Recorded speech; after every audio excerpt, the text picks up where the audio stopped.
Oh, fucking righty. What's up, everybody? Peter Joseph here for video number 2 on your 2 for Friday. This time on the main channel, Killer of Demons 669. Thank you for watching. Make sure you like the video and subscribe right now to this very channel and my other channels down there in hell, otherwise known as the description box below. And follow me on social media, Facebook, Twitter, and Instagram. You should know this by now. I don't have to do an intro, but if you're new here, then I'm going to give it to you anyway. So, Facebook, Twitter, and Instagram. You can follow me there, friend me there. Gotta be real. If you're not, you can pretty much go to hell. And burn. And whatever. Just get the fuck off my social media. And, yeah, go fuck yourselves. But if you're real, then maybe I'll friend you, maybe I won't. But in any case, share the video all over the internet. Most importantly, everybody, please tap and slap that fucking bell. I think you know what to do with it. And if you don't, that's what you do with it. You smack it like you smack your woman's cheeks or whatever. I don't know. I'm talking about. It's late. I'm sorry. But just slap the fucking crap out of that bell. Turn on all notifications so you don't miss a goddamn video. If you do, oh, you need your face smacked. Pretty much. You need a smacking. Because if you miss it, you missed it, and you're pretty much SOL. And you know what that means. And that's pretty much it. So like, share, subscribe, and hit the bell to get notified when the next video comes, and all that other good shit. And yeah, and don't act a fool because you'll get blocked. That's that. Alright, ladies and gentlemen, it is late. It is Friday night. It's the weekend before Thanksgiving. We're, as of this video, 5 days away from Thanksgiving. The time where we eat a lot of food, get fat, watch football, and then regret it the next day. Pretty much that. So, get ready. Hope everybody has a great weekend, and be safe and be well, and stay warm and all that good shit. And if you're going out tomorrow night, or you're out now, have fun. Be safe. Don't drink and drive. Stay in school. Whatever. And don't forget, if you are going out to the bar and you're getting drunk, just remember, guys, wrap up that burrito. If you're having a good drunk sex, which is, as we all know, drunk sex is the best sex. Oh, absolutely. Absolutely, but don't forget, wrap it up, because you don't want to, have problems in 9 months. But we move on. Unless you have good pull-out game, but some of you don't. Some of you don't because you can't even pull out by yourself. But I digress. On that. But, going out to the bar, you're going out to a nightclub, and you're having fun with your friends, and you meet some hot chicks or guys, we don't discriminate here. But, just don't splash on me unless you're a chick. But I digress.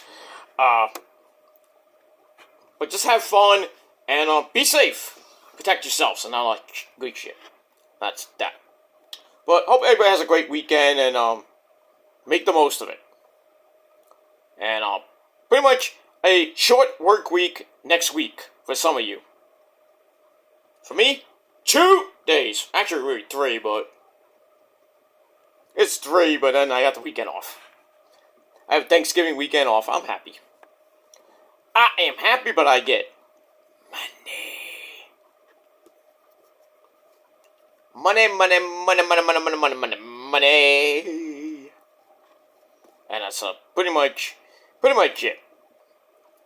And if you're betting on DraftKings this week, if you're betting against the Niners, yeah, taking the win. I don't know if they're gonna cover spread because they're favored by 12. Ha! I'm in doubt they blow out Tampa Bay on Sunday, but I would take I would still bet on the Niners to win, but I might take the under on that, but I mean, Tampa Bay's not a pushover. I'm just saying, you think they're going to get blown out, but they might not. I think the Niners will still win, but by how much? I doubt by 12. I doubt it, unless they go amok like they went last week against the Jaguars. But you never know. You never know.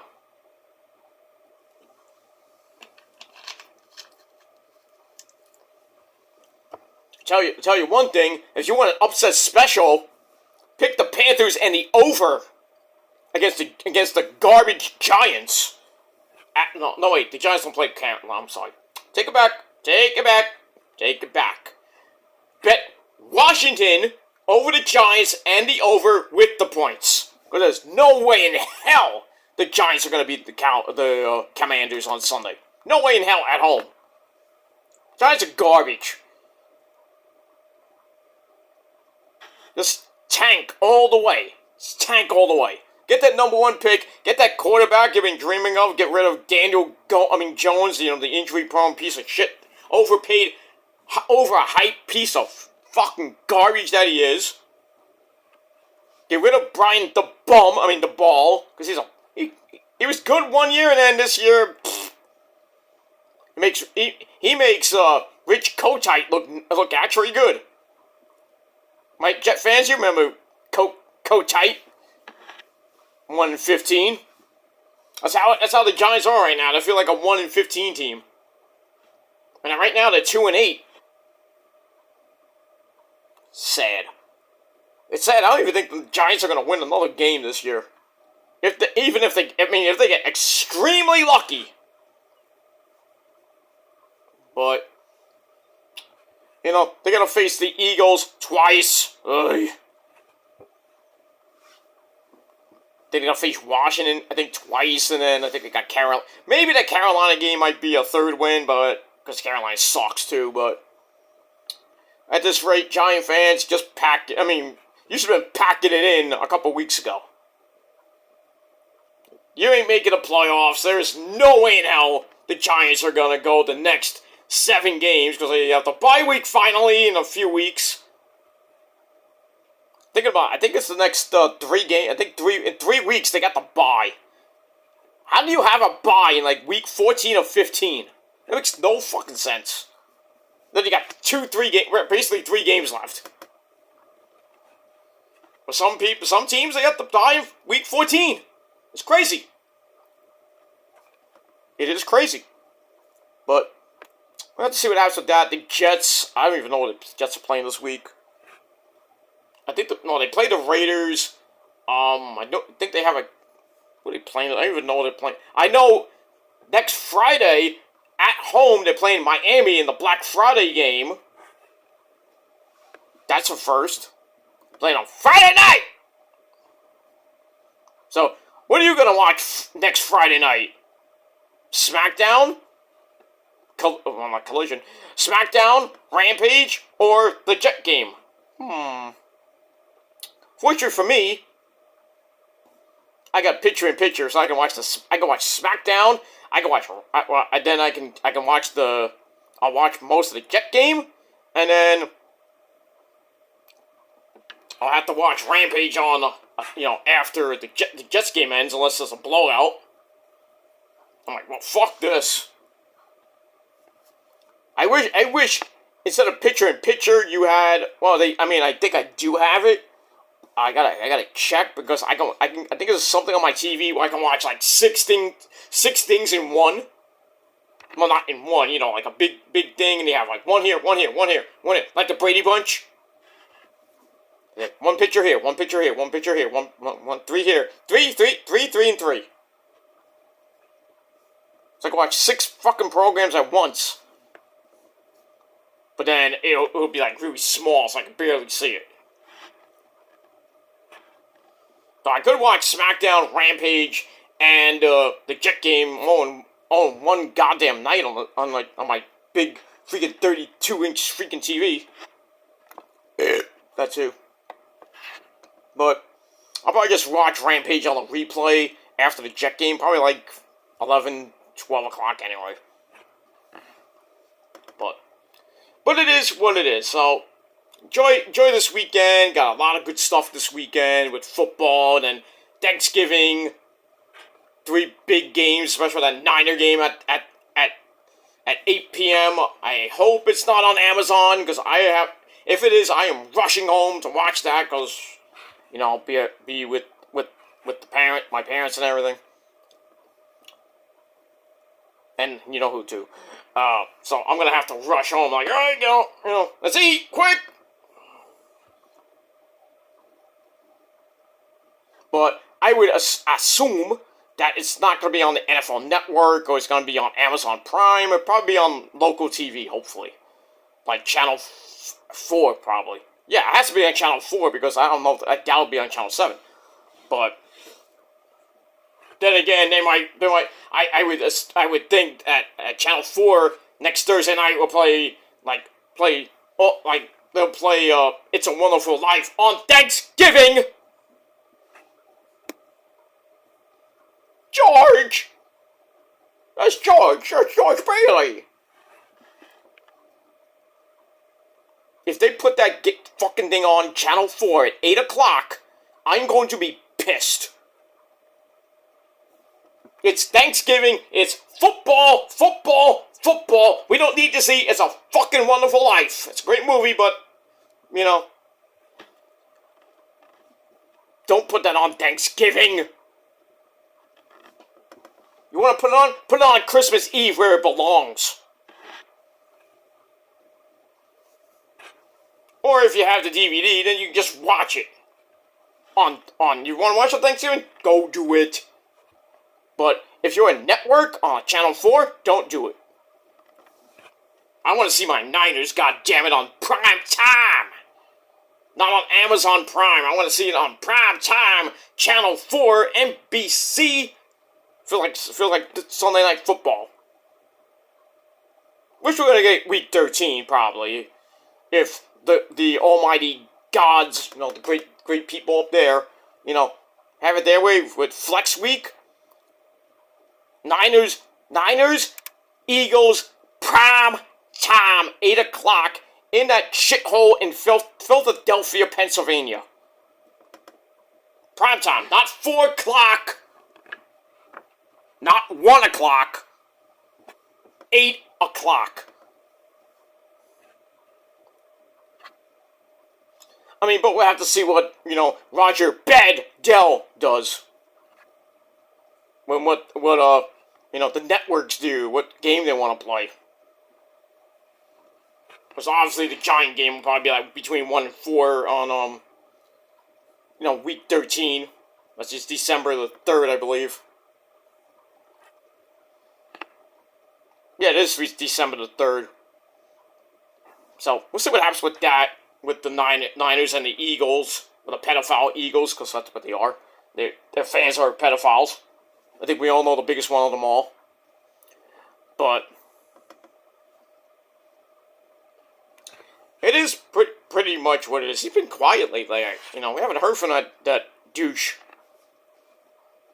I wonder what happened. I wonder if he got caught and went to jail finally. But who cares about him? Who cares about that fat fuck? But I digress. Alright, let's get into something actually good. So, as the title below says, well, before we get to the video, your Smackdown review, check out my first video of the day, kind of an impromptu rant that I did earlier today about these stupid fucking marks that call themselves wrestling fans. The whole Oscar incident at the airport, I did a whole big rant about that. So, check it out one time on cue. Down below, link will be in the description box on the very legendary home of all things ranting, the PG Rants channel. So, go watch it. Have fun. And to all you marks out there, buy a fucking ticket to a meet and greet. Do not freaking stalk these fucking hard-working men and women in the wrestling and any fucking promotion at the airport or the hotel or at Starbucks or whatever. want an autograph? Go to a meet and greet. Go to a convention. Go to a house show. Well, basically the same thing. Go to a meet and greet at a house show or a Raw or Smackdown, NXT, whatever it may be. Yeah, that rhymes. But yeah, don't stalk them at the airport or in the parking lot. Just so you can get a picture with them. That's fine and dandy, but if you're gonna give them like 50 fucking things to sign and then put it up on eBay for your stupid eBay store, you probably don't even sell that shit. And you sell for astronomical prices when it's basically like I can buy a freaking autographed picture of Asuka for like $30 at a house show. Or I could buy it off Amazon. I mean, I could buy it off eBay, but I'm not gonna pay like $300. I'm not gonna get into a bidding war with some schmuck in Timbuktu.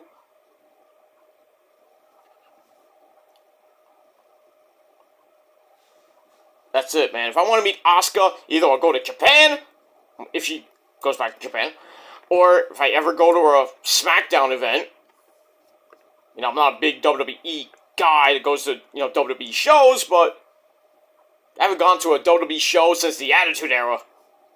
That's a long time. Like 20 some odd years.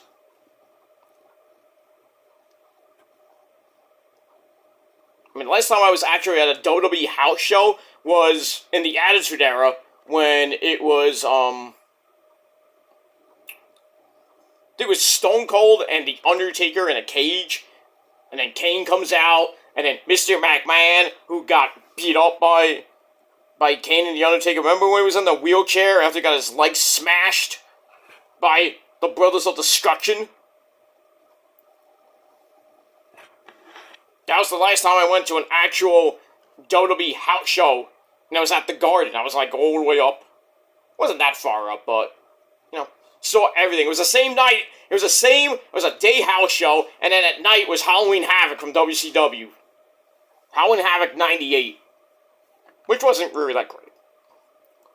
But, we went from the Garden all the way to my friend Greg's house, which was, basically near me.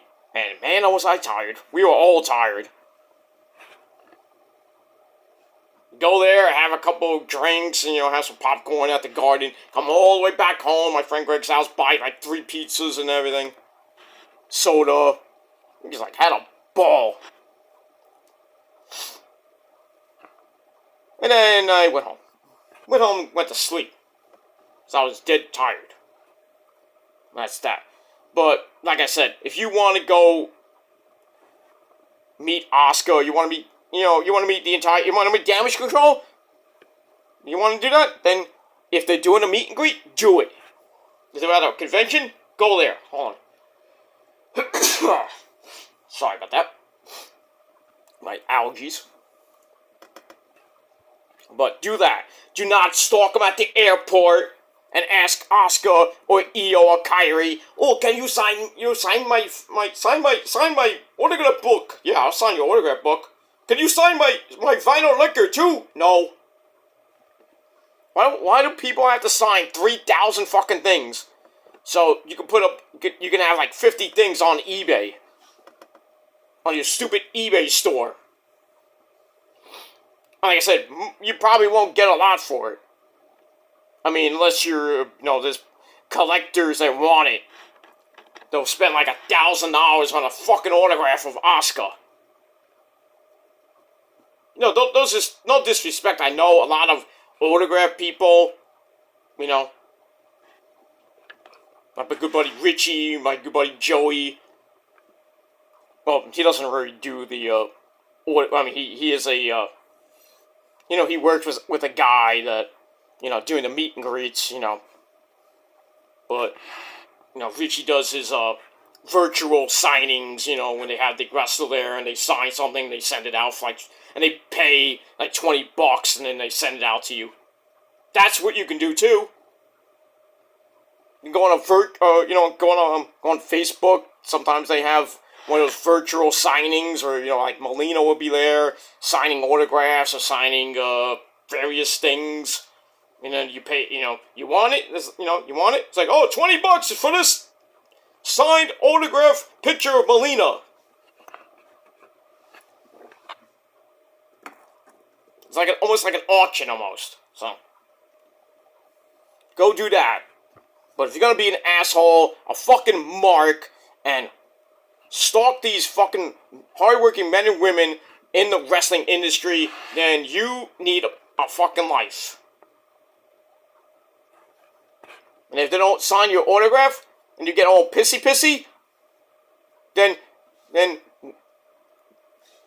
God forbid something really bad happens, like the wrestler beats the fuck out of the fan, I would say, yeah, you know what? You deserve it. Say that the wrestler might get suspended, possibly fined, fired, and then go to court with the fucking douchebag, which isn't really, yeah, you might get an assault charge, but it'll probably be dropped because how WWE lawyers are. They most of the time they always win. So the wrestler gets sued, WWE lawyers can handle it. But then again, the wrestler will get fined or suspended, possibly fired, just because they either violated protocol, they just don't want anything to do with the wrestler anymore. It's like a high-profile person like Seth Rollins or even God forbid Roman, but I think certain wrestlers know how to conduct themselves. When all these monotonous, stupid fans come up to them. But some of them, they get a little bit, weird.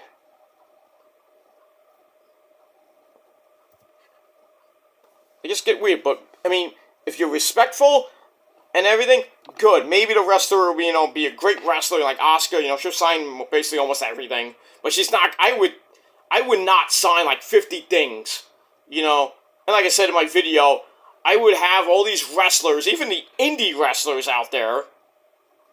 Well, some indie wrestlers, depending on the promotion. But the main promotions like WWE, NXT, TNA, Ring of Honor, and AEW, I think they should have a rule where if you go to you're at the airport, you meet all these people. They want you to sign like 50,000 things. You gotta tell them no, one picture, one autograph. That's it. And if you don't like it, fuck off. But if you're gonna brag about it, and you're like, "Come on, please sign this, please," then I'm like, "No, now I'm not signing nothing." It's like you give them a warning, and then you're like, one autograph, one picture. That's it. I gotta go get my car. I gotta go to the freaking hotel. I gotta go wherever I gotta go.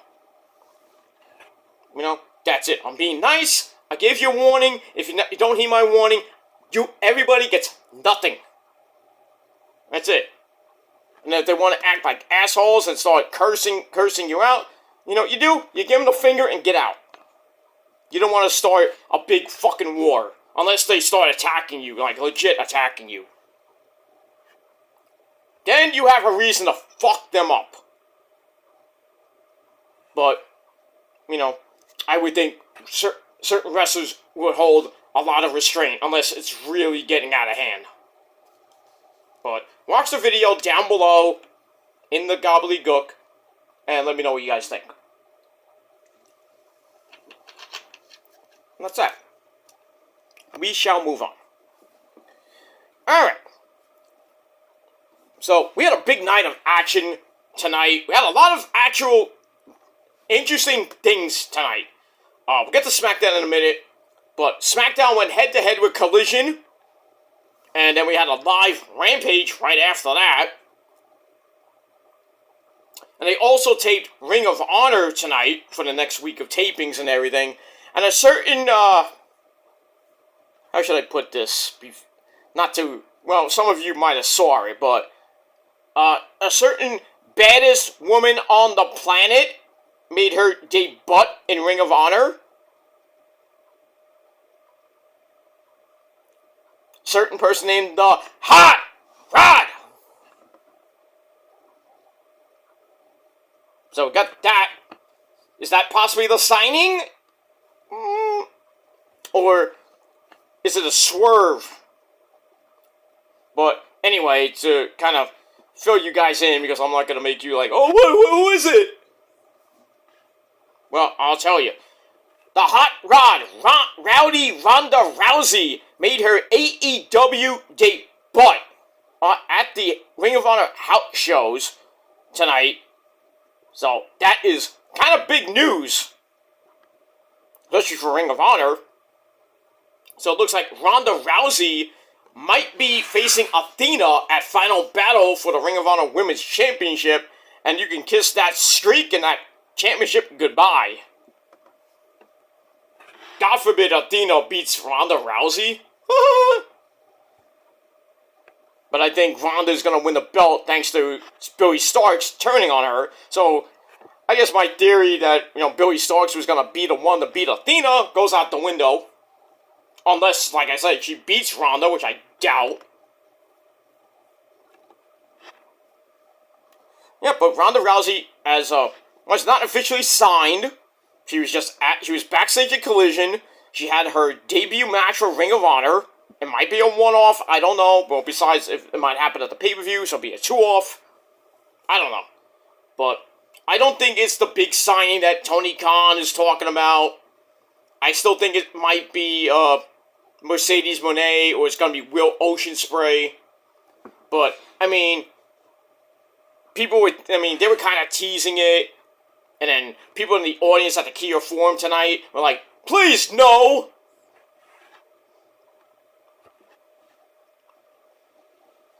If it's Ronda, yeah, I'm kind of upset about that. It's good for the women's roster, but, I would think mostly she's probably going to be on Ring of Honor.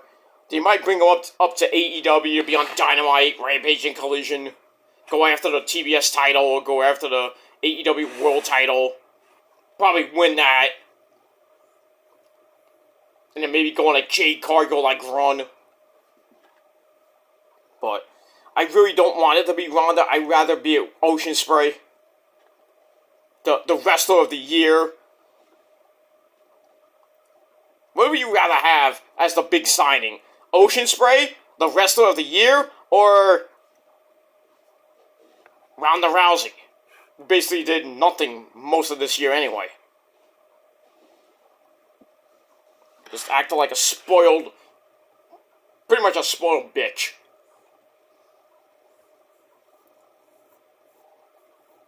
And that's pretty much it.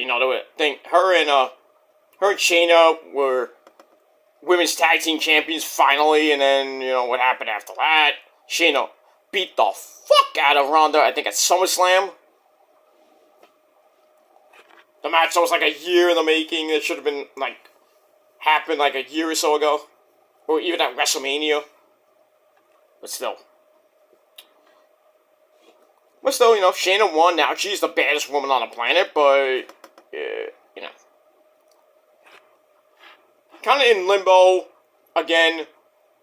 Don't know what's gonna happen with her. The last time we saw her was at Crown Jewel, that 6-way women's title match that Mommy Rhea Ripley won. So I don't know where Shayna Baszler goes from here right now. Probably back to catering or back to limbo. Who knows? But yeah, Ronda Rousey debuted in Ring of Honor. So see what happens tomorrow. If she does sign her actual AEW contract, that she'll be all elite, or it's going to be Will Oceanspray signing with AEW, and the rumors of him going to WWE go get nixed. But we'll see. We shall see. His contract doesn't end, I think, until February anyway for New Japan. So we'll have to see what happens. And we move on. Alright, we talked way more than enough.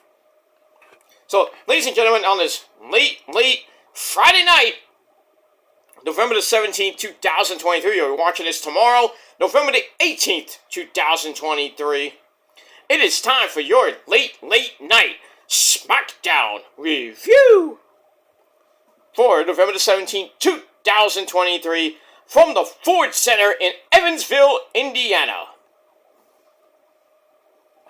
Alright, this is the go-home show before next week's Smackdown in Chicago, Illinois. And then we got Survivor Series at the United Center.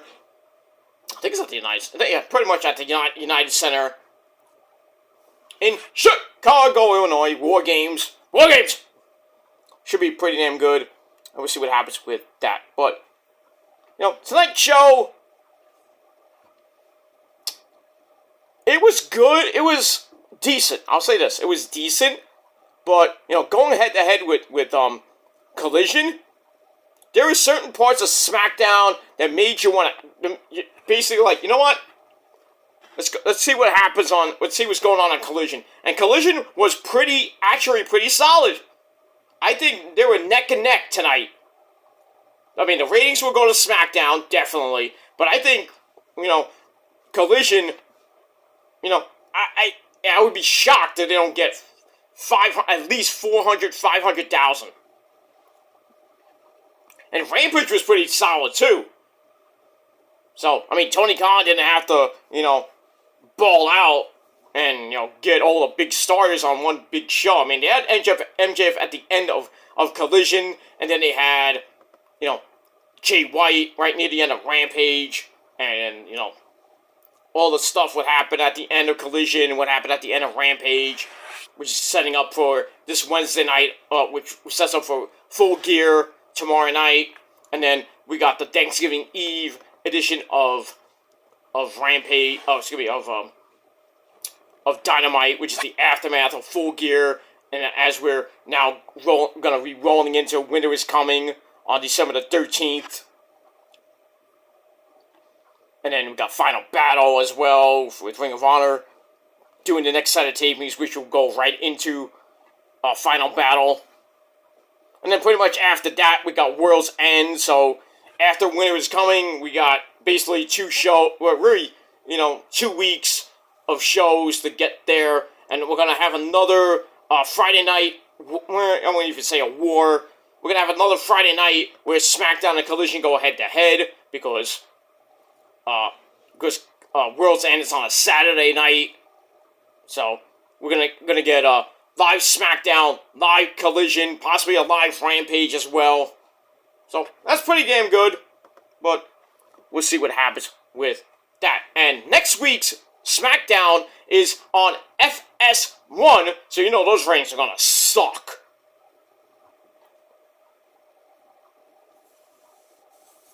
Barely get a couple 100,000 at most.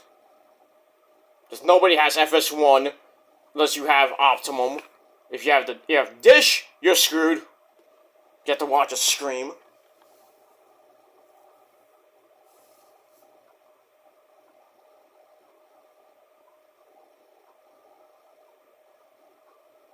So, we got all that. And a bag of chips. And that's all I gotta say about that. So, next week's SmackDown on FS1, the go-home show before Survivor Series War Games next Saturday night. That's it. And your November full of shows. Pay-per-views or whatever. Alright, so let's get to SmackDown, like I said, from the Ford Center in Evansville, Indiana. And our commentary team of Mitchell Cole, that schmuck, Kevin Patrick Beloved, and replacing, we have another week of Corey Graves not on TV, because last week we had the great man that he is, Kevin Owens, Kevin Steen. This week we had a former Intercontinental Champion, former European Champion, and former Tag Team Champion of the World, the Road Dogg Jesse James, the Badass Billy Gunn, the New Age Outlaw. Well, we didn't have the New Age Outlaws per se, but we had an outlaw, and that's the Outlaw Jesse James, or Road Dogg Jesse James, or the Road Dogg, whatever you want to call him. And man, he was pretty good. Not as great as Kevin Steen, but really, really made the show actually actually watchable. Because Kevin Patrick fucking sucks. I'm telling you, get rid of him. Get rid of him. I wouldn't care if they bring back Byron Saxton. I wouldn't give a shit. At least he's more actual watchable than freaking Kevin Patrick every fucking Friday night. Or just have a two-man group. Have Corey Graves and Mitchell Cole, and then, you know, every once in a while you maybe bring back Pat McAfee. Maybe have bad news Wade Barrett. You know, do double duty in 1 week. Do Raw and SmackDown. Maybe bring up Booker T. Sucker. You know, maybe bring up Vic Joseph to replace Michael Cole or whatever. But just get rid of fucking Kevin Patrick. He is boring. He is really, really, really boring. I mean, we had to put up with Adnan Virk, who doesn't even know a thing about wrestling. Oh yeah, we had Jimmy Smith, who I actually fucking liked for about that whole time he was on Raw. He was good. I miss Tom Phillips to death, but now he's on TNA now. How do you fuck that up, WWE? I don't know.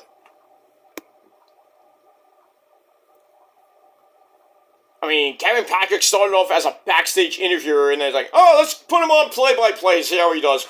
Ugh. That's what it was. Ugh. It's like watching paint dry. He's so fucking boring on commentary. I can do a better job on play-by-play than this schmuck. So, yeah, Hunter, wake up. Give me a call. Slide in my DMs. Not like that, but, you know, hit me up, goddammit. We'll hit up Joe Cronin, who's basically, you know, me and him could run laps around the WWE with our epic commentary. You know, put me next to Michael Cole. Let me learn from the great man himself. You know, then I have to, you know, hear it from freaking Corey Graves every Friday night.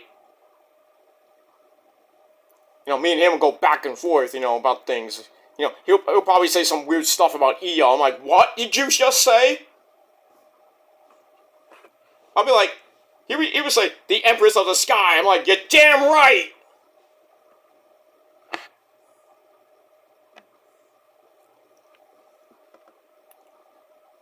Or he says something out of line to, like, about Asuka or Kyrie or EO. I'm gonna be like, you know what? I was like, say, Corey, don't you have any respect for women?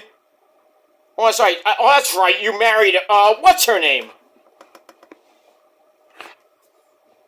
So, Corey, I have more respect in my fucking pinky than you do in your tiny dick. I wouldn't say that on air, but I'm like, you show some respect, Corey Graves, to the Black Lotus tribe. Triad, sorry, not tribe. It's like, show some respect to your women's champion, Corey Graves, you idiot. It's like, that's our women's champion you're talking about. How dare you say that? What's wrong with you?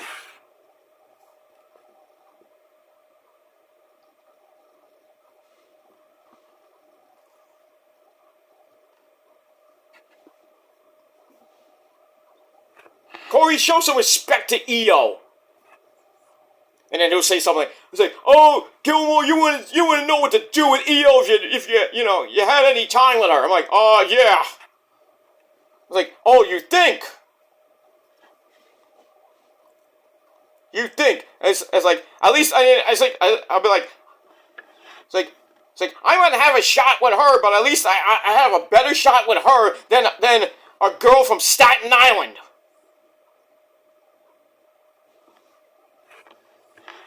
Who's not fabulous. Fabolous. She's not the princess of Staten Island. Not even fucking Angelina from the Jersey Shore is hotter than her. I mean, Carmella is way hotter than fucking Angelina. That's a definite, but still. You put Carmella next to EO? What would you like to be with tonight? You want to be with a, you want to be with Carmella? Go be with Carmella. I mean, she's Italian, so, you know. Like, oh, Peter, why don't you be with Carmella? She's Italian. It's like, yeah, she's attractive and all, but, it's Io. I can't go against Io. Come on. I mean, come on!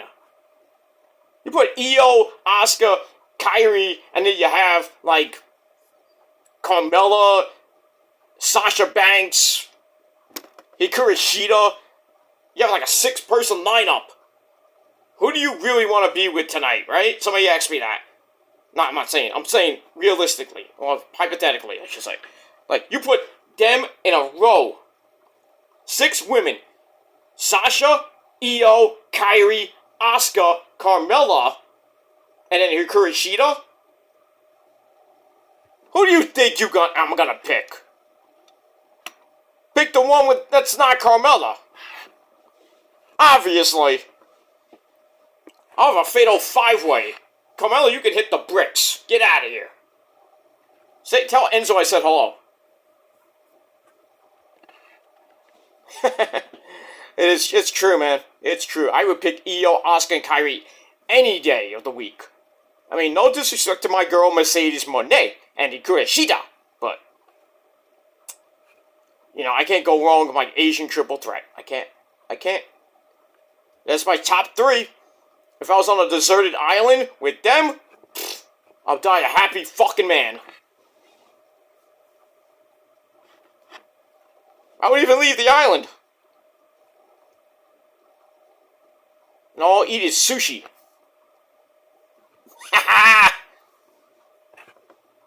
I gotta be me. I love being me. But it is what it is. Alright, let's not worry about that. Alright, let's get the Smackdown. I talked way more than enough. I'm tired. Alright. So we have Michael Cole, Kevin Patrick, and the Road Dogg on commentary. So, we start off SmackDown, which went head-to-head with Collision. So, Collision started off with Mito smash CJ Petty, pussy. Yeah. Against Daniel Garcia, the dancing fool. That was a better fucking opening than a recap that lasted a couple minutes, and then they go into the actual segment, which was good. It was alright. So anyway, SmackDown begins with a recap of last week where the beautiful, my first fucking wife, Asuka, turns on Bianca Belair, spits the blue Kool-Aid in her face, kicks her right in the head, and then she goes, Kylie-san! Io-san! So, they all hug, so the Black Lotus Triad, not officially yet, but Asuka, Io, and Kairi all hug it out, and Bayley's like, oh, what the hell is this? And then they're like, come, Bayley-san, come, we hug and we have sushi later, yeah. So Bayley's like, yeah, I'm happy, yeah, damage control is stronger than ever. And then Dakota Kai, just there. So we see that. See Asuka joining Damage Control as she turns on Bianca, Charlotte, and Shotzi. So we got that. And then we are live from the arena in Evansville. We start off with, guess who? Damage Control, the new Damage Control, with Asuka, looking great as always. Coming for a chat, and they all have the mic. I'm like, oh goody, we're gonna get some Japanese from the Black Lotus Triad. Ooh, goody.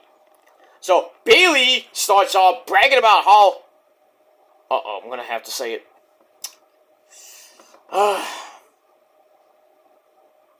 awesome it was to bring Asuka into the team. What did you say? Oh, Mike, it's late. I'm sorry. I had to say it. It was on my notes. I didn't mean to bother you. Every time you say awesome, I have to come out. Yeah, but you kind of don't need to be out. Every time I say awesome, you don't need to be here. Unless I say, hey, let's talk to Mike Awesome tonight. What about that? Can you do that for me once in a while, Mike? I guess so. I'm sorry, you go have a good show, Peter. You have a good show. I'm sorry. It's okay, Mike. It's okay. It's okay. How you doing, by the way? You doing good? You gonna have a good Thanksgiving? Yeah, I'm gonna stuff a turkey. Gonna put it to a freaking table. Cause I'm awesome. Okay, that's nice. I heard there's gonna be a big meal in heaven. There's gonna be a lot of food there. Yeah, I just hope Abdullah the Butcher doesn't eat all of it, that fat fuck.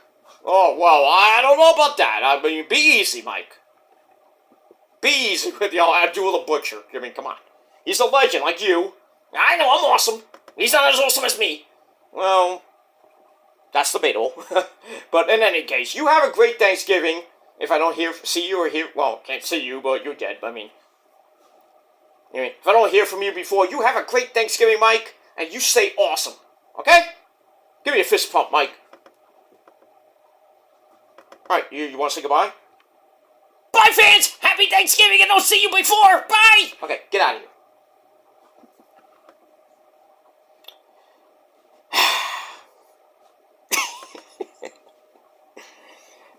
I don't care if you people clip that. I don't give a shit.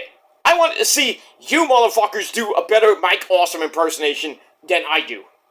But you can't. Because you can't do it better than me. Because you can't outrank me. And if people are like, oh, why don't you debate me? Why don't you do this? None of you are worthy of it. You're not worthy of it. You're just a fucking schmuck behind a fucking fake account. Or a fucking fake fucking channel. Well, same thing, basically. You're just a fake. I'm not going to debate some schmuck, okay? If I wanted to, I'd debate with Joe Cronin. I'd debate with Issa. I'd debate with even that schmuck JD. Or even, Sean's View Entertainment. Those are people I would actually have a good debate with. But you fucking criminals on YouTube, you fucking fake people on YouTube, I'm not gonna do it. And if you call me a pussy, well, thank you. I get more than you. And that's a fact. So, go fuck yourself. Because your opinion will suck too. Because as we all know, my opinion matters more than your opinion. It does. But, it is what it is. But I will listen to opinions from Joe, maybe JD here and there. He's some egomaniac, a freaking douche. And, me and Issa can agree to disagree on things. I'll disagree with Glenn and Flobo and Jack, Justin, even the great man that he is, Mr. Jimmy Corderas. I'll debate with them. We don't have to argue, we don't have to yell at each other, call each other names and shit. Because I know that's what these fucking douchebag trolls want in a debate. To run me down and say all this other shit behind a fake account. And they don't even show their goddamn ugly face. Maybe that's a good thing. But it is what it is. I'd rather debate with actual people. Not fake people. I'm sorry. That's how it is. If you don't like it, tough. Go fuck yourselves if you think that. But it is what it is. So anyway, Bayley brags about how awesome it was to bring Asuka into the team, how powerful Damage Control is right now. Then she's like, we are so good that nobody is ready for Damage Control. And everyone's like Kyrie, Io, and Asuka like, oh no, she didn't. And then they start talking in Japanese amongst themselves, like, what is she talking about? What's this bitch? What are you talking about? Saying, baka, baka, baka, baka. And then Io's like, bitch, But Dakota Kai kind of like explains to Bayley that no. Hold on here. Kyrie, Io, and Asuka are basically saying that everyone in the ring is officially part of the team. So Bayley's like, what do you mean by that? But then Dakota's like, well, it's just because Asuka is not really a full-fledged member of Damage Control. So Bayley's like, oh, okay. Then we should initiate her. Not like that, but, So she then gets out a Damage Control shirt. She bends on one knee, basically proposes to Asuka to join Damage Control. And then Asuka's like, okay, we join! You know. So she is now officially in Damage Control with her besties, you know, her basically her sisters, Io and Kairi. So then Dakota Kai also says that they challenge Bianca Belair, Shotzi, and Charlotte to get a fourth partner, and we're gonna fight inside that double cage, double ring match beyond called War Games. So we get that. So then we hear the music of Shotzi. She comes out with her tank girl herself. But she doesn't come out through the entranceway. She comes from behind and starts beating up on Io and Kairi. I'm like, you bitch. But basically the numbers game catches up to her, and then Charlotte and Bianca Belair come in, and still it's basically a 4-on-3, and Damage Control clears the ring easily, even though Dakota Kai just stands there doing not much, because she's still injured. She won't come back till, I think, maybe the Royal Rumble, maybe after the Royal Rumble. So we get that. So it's a pretty decent start for WWE for SmackDown, going up against Miro and Daniel Garcia, which who won that? I think Miro won that match. So we got that. Let me move on with that. Alright, so I gave that 2.5 out of 5 stars, and that's it. We go to break, we come back. We're in the back. Shotzi, Charlotte, and Bianca basically are mad. They want their revenge, but they still need a fourth partner for War Games. And Charlotte says, I might know somebody.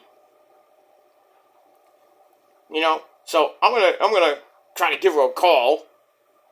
I'm like, I wonder who that could be. Becky! Sorry, got a cold. And then Nick Aldis comes in and says, I need to know who your fourth person is by the end of the night. Alright, so we got about an hour and a half to get somebody. So we get all that. Alright, so I give that, once again, 2.5 out of 5 stars. And we move on. Then we finally get to the action. Because, as always, as my ex-girlfriend Ashley Marie would say, it's late, I'm drunk. No, I'm not drunk. As my ex Ashley Marie would say, a little less talk and a lot more action. Here on BCR. No. Well, here on Smackdown. Less talk, more action, assholes. But we move on. Alright, so our first match of the night, a triple threat tag team match player, with the winners getting a tag team title shot next week on SmackDown. I thought it was on Raw, but it's on SmackDown. So we had the Street Profits, Montez Ford and Angelo Dawkins, taking on the Brawling Brutes of Ridge Holland and the man himself, Butch, otherwise known as Pete fucking Dunne, taking on the Yes Boys, Elton Prince, Elton Strong, my good friend Elton Prince, and Kit Wilson. By the way, the Yes Boys do follow me on Twitter. Yes Boys! Ow. Gotta love the Yes Boys. Gotta love them. Alright, so it starts off with Elton Prince, Butch, and Montez Ford. Dawkins comes in and takes Butch down with a shoulder tackle. But then Butch gets stomped in the corner. The Profits take over on him. And then Kit Wilson gets back up with some standing switches with Montez Ford, leaving Butch to just jump over them. Brings Ridge Holland in. So, kind of not much of a slobber knocker, basically. Then a DDT puts Kit Wilson down. And then we get the 10 clubbing blows of doom. They go for it. It gets broken up. That sucks. Hey, that rhymes. Instead of that, we got the Street Profits get hit with them. And then the Yes Boys send Ridge Holland into the ring steps. Ow! We go to break. We come back. Butch comes in, cleans house, including a big-time tornado DDT off the steps to the floor on Elton Prince. Ow. They go back. We go back in. We get a standing sliced bread number 1, 2. I don't know which number it was. Gets a near fall on Angelo Dawkins as we get everybody down, and then Rich Holland, hits a superplex on Elton Wilson. Jesus Christ. Kit Wilson, but then Elton Prince tags himself in, and then Montez Ford hits the Eddie Guerrero ese frog splash from the heavens. Well, basically. He doesn't do that against me, ese! I know, stop it, okay. Easy. Easy, ese. Easy battle. No. You could talk about, we'll talk about Andrade tomorrow, right? Anyway. So, Montez Ford hits the frog splash on Ridge Holland, who's still down in the ring, which left Elton Prince to hit the top rope leg drop, almost like a rocker dropper for a near fall. As you see, Bobby Lashley walking in the back, and then B-Fab joins him, talking to him. He's like, "Hey, what's going on there, dude? What are you watching?" So, I don't know, why is B-Fab gonna join them? Why? And then Ashanti the Adonis is basically going to be like the Cedric Alexander of the Hurt Business. The original Hurt Business, that is. And then B-Fab's just going to be there. Why? Why can't they bring in Jade Cargill to join up with Montez Ford, Angelo Dawkins, and Bobby Lashley? We have to get B-Fab? Ugh! And then Ashanti the Adonis, even worse. Ugh. Gag me with a spoon. Well, like Roman would say, why are we watching this? Why? Come on. I mean, nobody wants to see the Hurt Business with Ashanti the Adonis and B-Fab. Get them out. Out! Release them, please! They're boring. I'm sorry. I hate, I don't wish people to lose their jobs, but certain people need to lose their job and they need to be released because they're boring.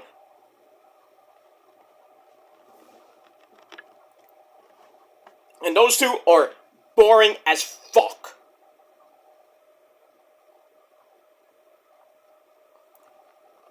I mean, it is what it is. They're not doing anything on the roster.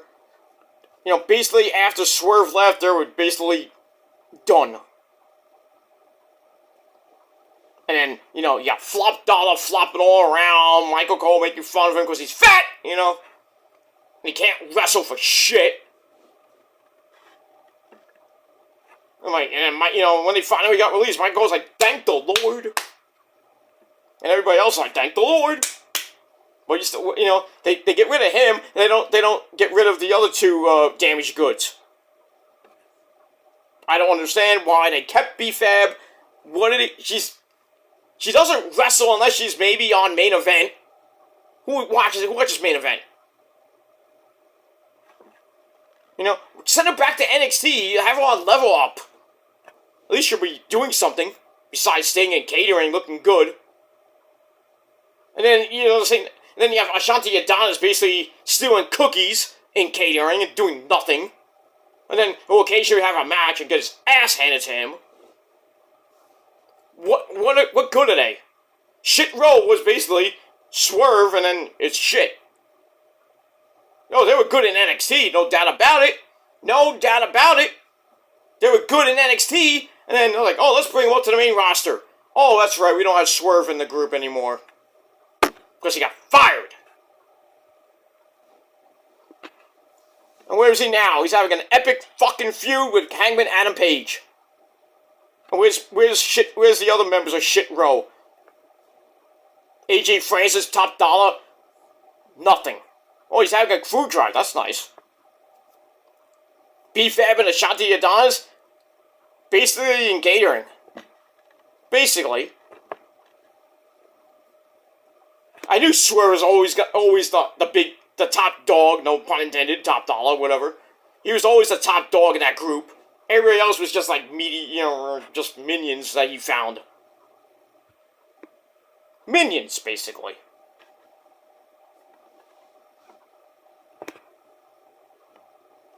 And oh yeah, a certain prince knows some of them. Because Isaiah Swerve Scott's his cousin. Ooh, great. Well, it's great to be his cousin. Yeah, but he tries to get, he hangs out with, lesser people. I'm just saying.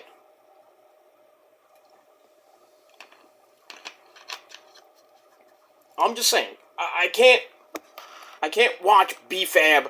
I can't even be interested in BFAB joining up with the Hurt Business. Same thing with Ashanti Adonis. It makes no fucking sense to me. They should have actual people join the Hurt Business, like Jade Cargill, maybe, I don't know who else.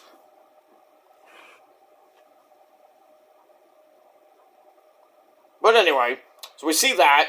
We go back to the ring, Ridge Holland cleans house, and then they're going for, I guess, their finisher.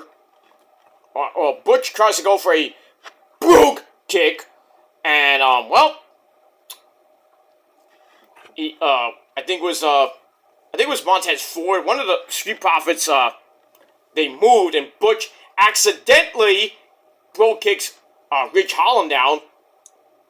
Then the Profits hit the Revelation on Ridge Holland. 1, 2, 3. They get the win and the title shot next Friday night on Smackdown against the Judgment Day, the law firm of Finn and Priest. They're gonna win. Maybe. I doubt it, but I wouldn't put it past. Put it past. And Judgment Day. That's really not even a tune-up match. They gotta worry about Team Cody the next night at War Games. So Judgment Day loses those belts. Mommy Rhea Ripley's gonna be pissed. So I don't think the Profits win. It might end in chaos, but we'll see what happens with that. And we move on. Alright, so just under 11 minutes. Match was alright. 2.5 out of 5 stars.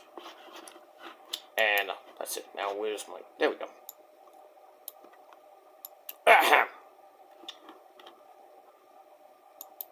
Alright, here we go.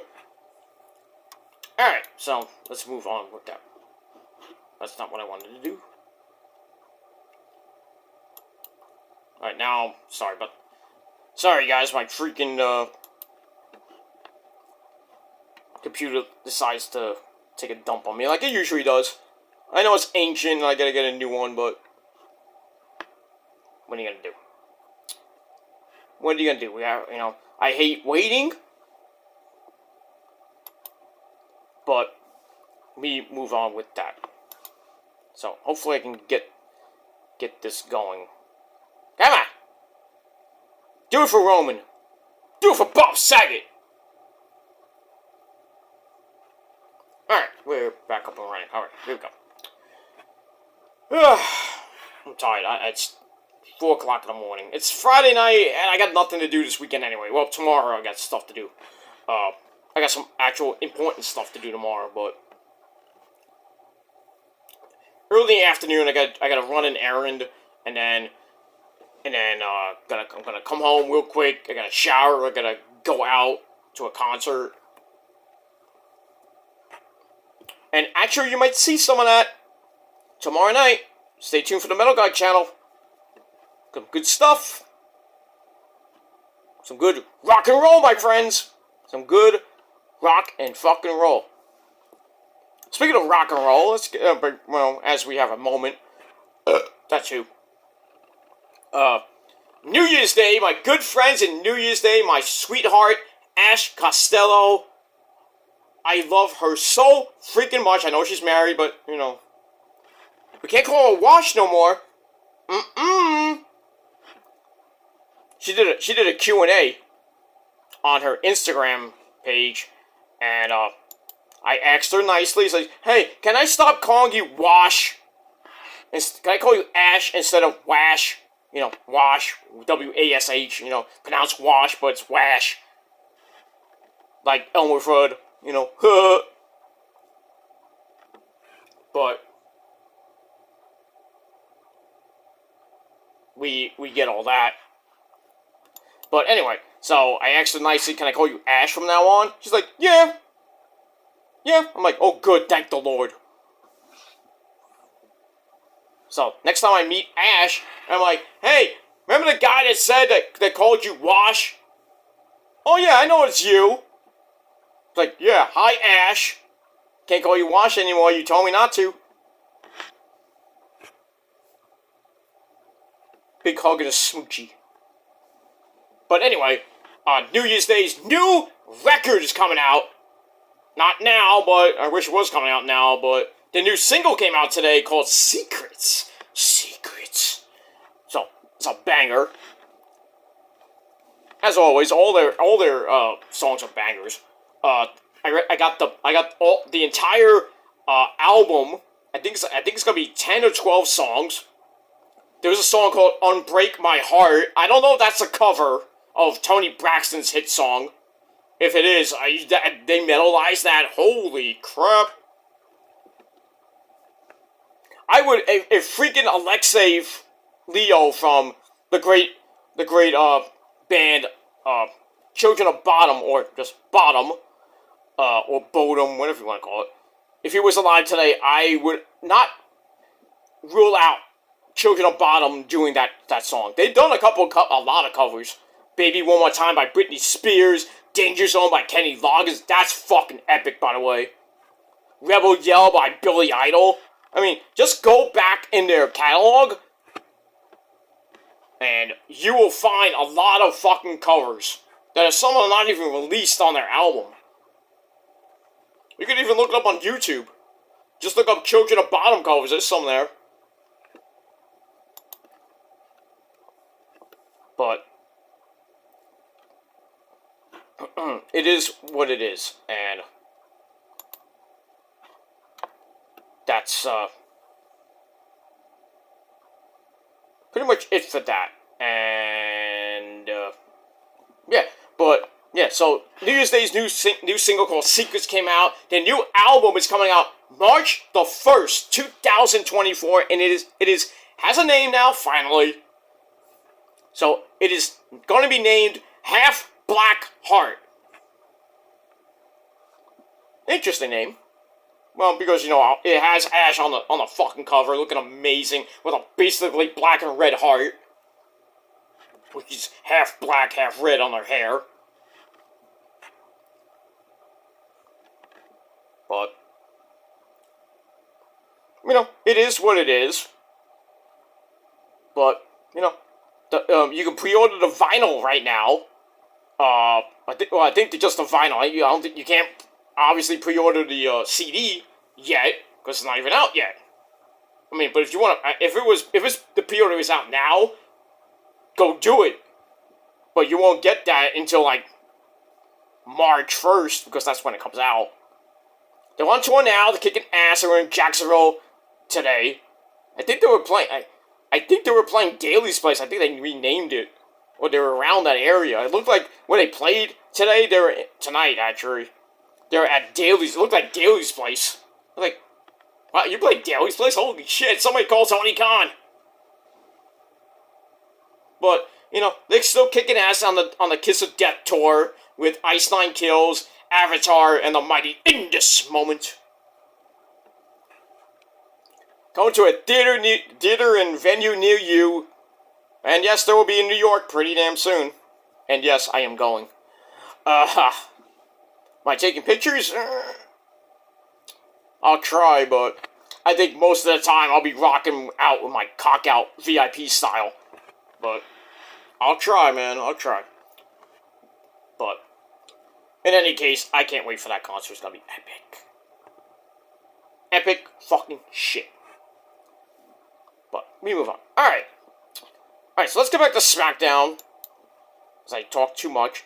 But if you're a metal fan and you love New Year's Day, please, for the love of all that is holy and metal, get the new album from New Year's Day called Half Black Heart, March the 1st, 2024.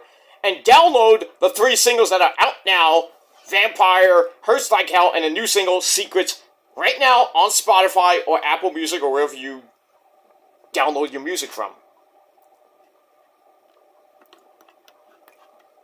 Blah, blah, blah. Blah, blah, blah. And that's pretty much it. Alright. So,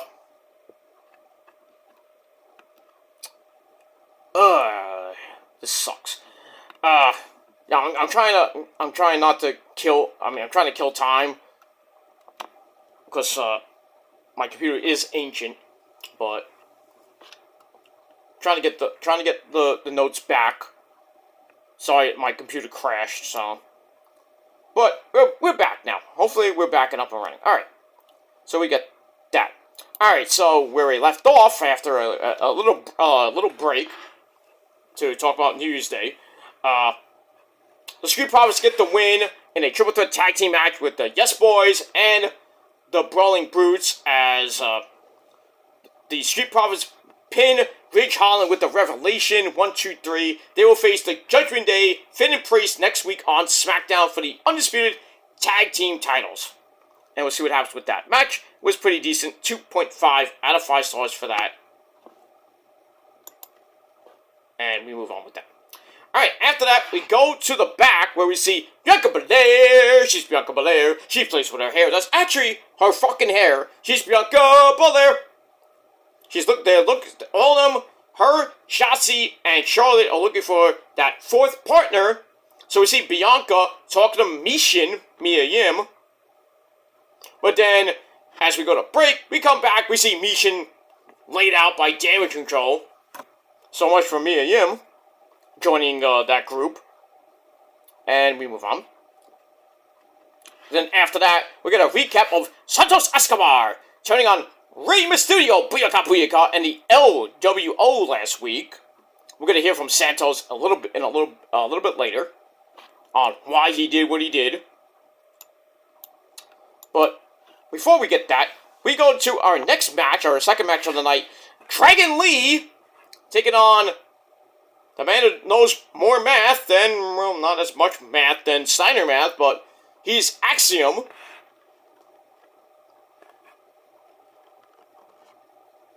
You know, I was in a Wrestling Inc. podcast chat today where they were talking about Axiom and, talking about math. Like, oh, Axiom would be a great math teacher.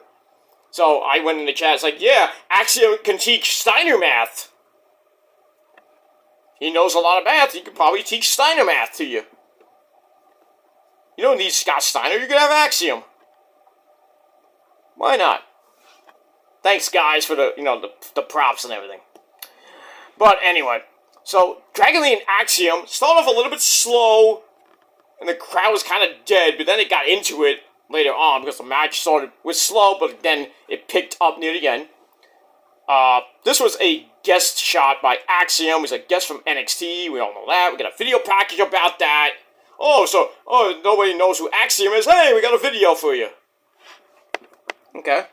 So it starts off with Dragon Lee taking him down with a basic headlock, circa 1904. Then a running flippy dibbity-doo on the floor by the luchador himself, Dragon Lee. They go back in, a running corner drop kick hits A-Kid as we go to break. Come back, as always, the other person comes back during the break. Axiom hits his own drop kick to the floor. Then a springboard moonsault, almost like an acai moonsault.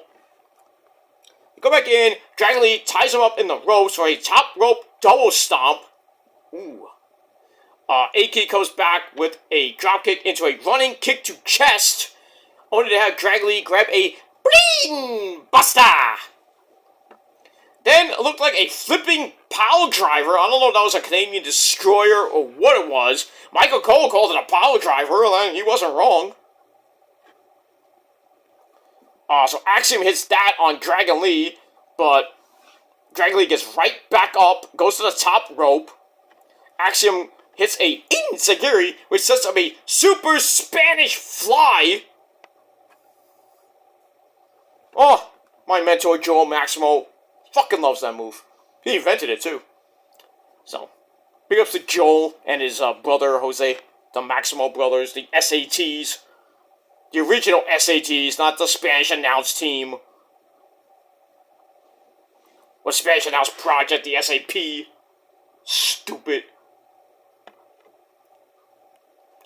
But anyway, that was an impressive move.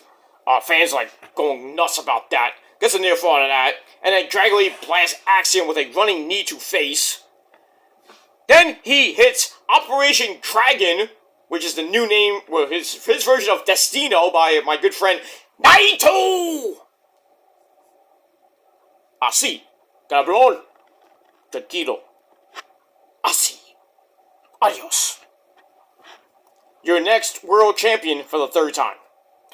But we'll see. We'll see. That match is going to be a banger at Wrestle Kingdom. Him and Sonata. Oh, ho, ho. Speaking of New Japan, a certain guy named Okada might be coming to WWE. I hope not.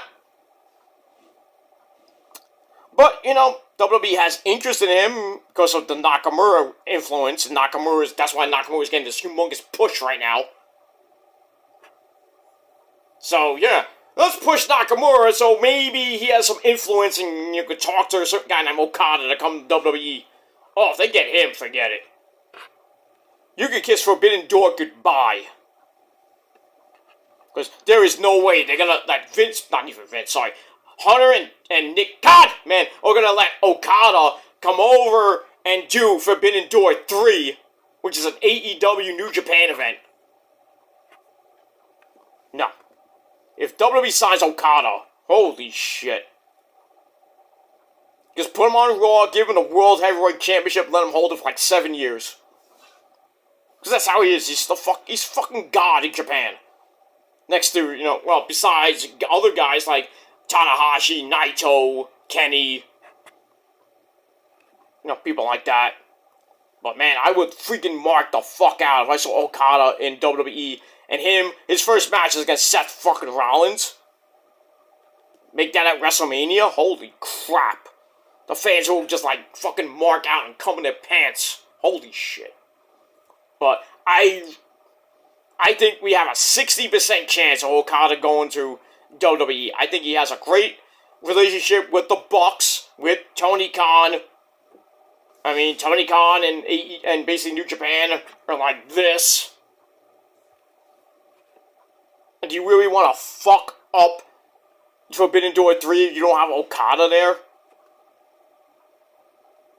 But, I mean, things happen, you know. Hunter can give Okada the fucking world. Steal him from Tony Khan and Mr. Obari-san. That won't look good. But him and WWE would be freaking epic. Same thing with Ocean Spray. Ricky Starks. You put on some great banger matches. You know, Wardlow, I don't know. I think Wardlow would be like another Batista. Sorry to say that, but... No, it would just be another big guy. Him and freaking Bronson Reed will kick some ass. Well, have a decent match. Him and Braun Breaker, I would love to see that. Big beefy men slapping meat in that match. But Wardlow is, I would think he's gonna go. I don't know what his contract status is, but now they're pushing him like a monster heel right now, basically winning matches with a freaking ref stoppage. Which is starting to get really, really overdone. I'm just saying, you know, they hit the reset button, great, but every match is against basically a fucking jobber, like Matt Sydal. He had a jobber match tonight against Evan Daniels, whatever the fuck his name was. Beat him in like a minute and a half. I mean, it's great and all these, you know, he's getting wins, which is great, but, I mean, we don't need to see every week or every other week, you know, him basically rammed down our throats and him winning by a ref stoppage. It's starting to become, you know, kind of redundant and kind of, you know, stale. And I know he wants that, he's on this little crusade to right what's wrong and beat the fuck out of Max and take what Max has, which is the AEW World Title.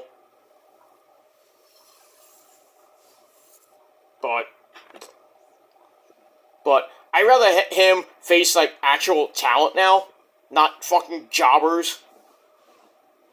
Just saying. I'm just saying, but, yeah.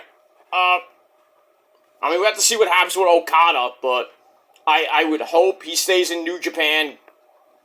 Or maybe, you know, it's like Ibushi. Tony Khan makes him all elite, like Ibushi-san, you know? And Ibushi in AEW, which is just, I hope they use him a lot, and not just, like, have him once in a while. You know, put him on fucking Ring of Honor. You got Shibata there. Him and Shibata will fucking put on clinics in Ring of Honor. Have Shibata face... Yeah, I would do this. Have Shibata face Ibushi at Final Battle for the pure title, and have Ibushi win the title. That's what I would do. You got Ibushi there, he's all elite now. Showcase him a little bit more. Let him win the pure title, and let him hold it for a while. And then you worry about who's gonna beat him. Like everybody else, every other title that's there, who's gonna win? I don't know. Let's just have the champions face off against jobbers for a while, and then, you're actually like, oh, okay, we're gonna use this guy or girl to beat them. Like what they're doing with Athena. Ronda Rousey's gonna beat the fuck out of her. Probably thanks to Billy Starks. And then Ronda just runs roughshod against basically, Ronda's the new person that beats every jobber in Ring of Honor. So, I mean, it's like, what's the point of having Ronda Rousey in Ring of Honor? But it might be a swerve, and Ronda joins up with the AEW women's roster, and she's the signee tomorrow. Which I know a lot of fans are going to be pissed at. Because they think it's ocean spray, which it still could. And then again, it could be Mercedes, who knows? Then again, it could be Mandy. That's a long shot, but we'll see. But in any case, yeah. But yeah, Ring of Honor needs to really put those belts on the line a lot and have actual good people on the Ring of Honor roster, or they bring in some people from Collision and Rampage to fight Shibata. I'm glad they're doing the Survival of the Fittest tournament and having a Survival of the Fittest match, a 6-way match at Final Battle to crown a new Ring of Honor World TV Champion. If it's not Keith Lee, it better be Shane Taylor or Mark Briscoe. Anybody else, I don't care. I do not care. Those three guys, one of them has to win. And I think the final, well, it's not going to be the finals, but I would think, the 6 guys probably be, 3 of them, I think we already know. Shane Taylor, Keith Lee, Mark Briscoe, maybe you put Dalton in there. The other 2 guys, I have no idea. Maybe Christopher Daniels, just for shits and giggles. And then the 6th guy, I don't know. I gotta see, I don't know. Well, they did the tapings, they already had the spoilers out for the Thanksgiving show, but the following week show, November the 30th, that's when we're gonna find out, we're gonna get those, qualifying matches for the 6-way. It's gonna be a 12-man, it's a tournament, 12-man tournament, not round robin, it's just straight up. Not the G1, like the Continental Classic. It's a straight up tournament. Probably gonna go on for the next basically 2 weeks. So we're gonna get like we're gonna get the semi. I don't know how it's supposed to work, but 6 people out of that 12 will be going to the Final Battle to face off for the Ring of Honor World TV title. By December the 15th, we'll have a new champ. Whether it be Mark Briscoe, which I'm hoping for, but I would love to see Keith Lee or really Shane Taylor win that title. And then then you go like, who's going to win now? I don't know. If I was booking Final Battle, Ronda Rousey versus Athena for the women's title. Shibata versus Ibushi for the pure title. maybe a tag team title match if RVD, sorry, of MJF and, sorry, I'll spoil it, MJF and Samoa Joe, but that's not really a spoiler. MJF and Samoa Joe beat the Ass Boys tomorrow night, which I doubt. So it could be MJF and Samoa Joe defending the belts against the Kingdom or somebody, or the Ass Boys defending against somebody at Final Battle for the tag titles. And then the world title, whoever wins that, because on the pre-show tomorrow night is going to be Eddie Kingston and Jay Lethal for the Ring of Honor World title. I'm hoping Eddie retains. So we have Eddie versus somebody for the world title at Final Battle. And then maybe Eddie loses the belt. Then we have a new champ going into next year. But we have to see what Tony Khan freaking does in the next couple weeks. With with all those storylines and belts and shit. And that's that's pretty much it. And we move on. Alright, so getting back to Smackdown, getting back to WWE. I lost my train of thought. We have Dragon Lee pin action with Destino, or now he calls it Operation Dragon. He gets the win in 9.5 minutes. Pretty decent match. I gave it 3 out of 5 stars. And that's pretty much it for that. Alright, then we go to Santos Escobar. Coming out with a new Tron, new theme. Looking great. Looking like, a Latin gangster almost. A gringo. Comes out to explain why he did what he did to Rey Mysterio and the LWO. So Santos talks about the saying, never meet your heroes. He's like, I come from a famous wrestling family. You know who that is. The Phantasma family. You know where he comes from. But he says Rey was his hero. Then Santos wanted the future generation to see him as the new Rey Mysterio, who became a father figure to him. But then last week he realized that Dom Dom was right all along. He's a deadbeat. He's a loser. That's why he lost to a schmuck like Logan Paul. He didn't have to realize that from Dom Dom. You could have just told, asked Eddie Guerrero about that. Right, Eddie? That's right! Rey Mysterio is a pendejo! He's a cabrón, he's a piece of shit! Pero. I hate him. Okay, calm down. Calm down, Eddie. Calm down, it is late. Go have a glass of sangria at the bar and just go to bed, okay? Adios. Anyway, we move on. Alright, so he gets that from Dom. It's like, Dom was right all along about Rey. So Santos says, I earned the U.S. title shot, and I wanted to rebuild the LWO, but guess who got the shot instead? Rey. And then Rey brings in an outsider like Gordito. I spit in our face on people who don't want to be cool. So Santos says, I'm sorry. Technically he says, I'm sorry. He says, I'm sorry for not hurting Rey even more. And then he goes savage. He's like, Rey, I hope the surgery was unsuccessful. You have an infection in your leg, and I hope they take your leg, and I hope they basically like, I hope they amputate and cut off your leg. And then Michael was like, shut his mic off! Somebody stop this! Shut his mic! I'm like, damn, Cole, be easy.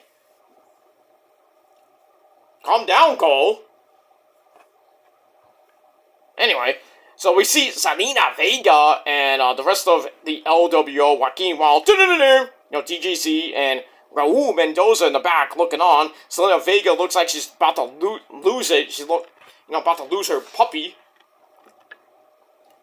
So she comes out looking fine as fuck.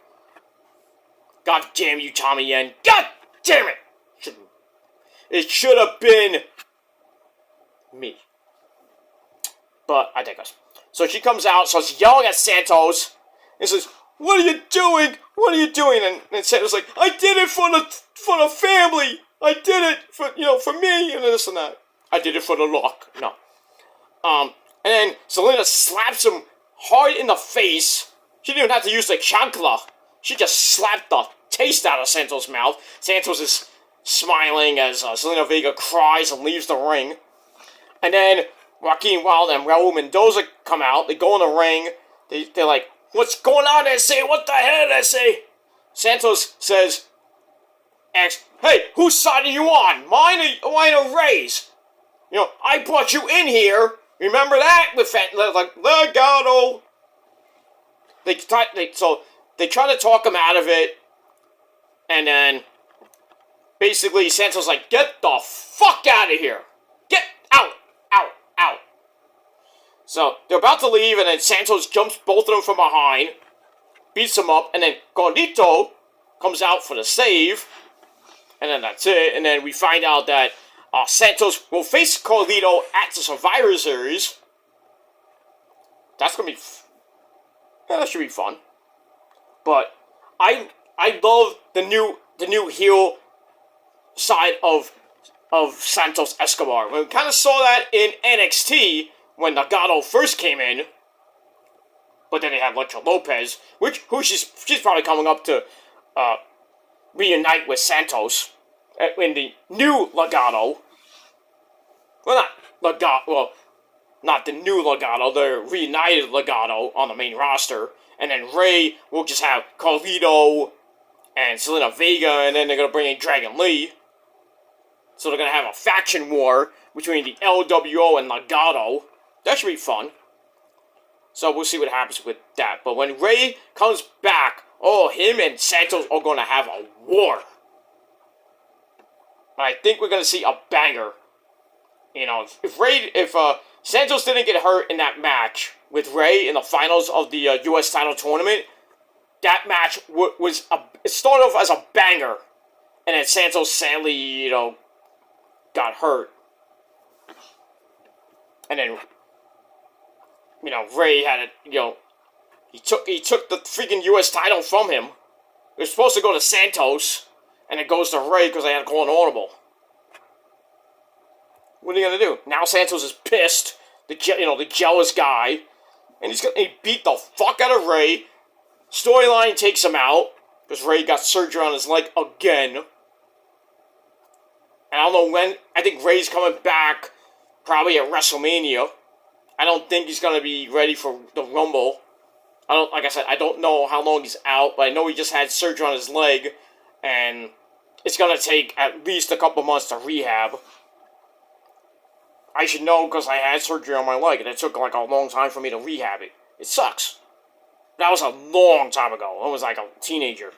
Hurt myself playing hockey. I fell to the ice, and then I tried to get up, and I got crushed into the boards. My knee, banged right into the boards, and I heard, I thought I heard a snap, and I kind of messed up my meniscus, my kneecap. It fucking hurts. It still hurts now.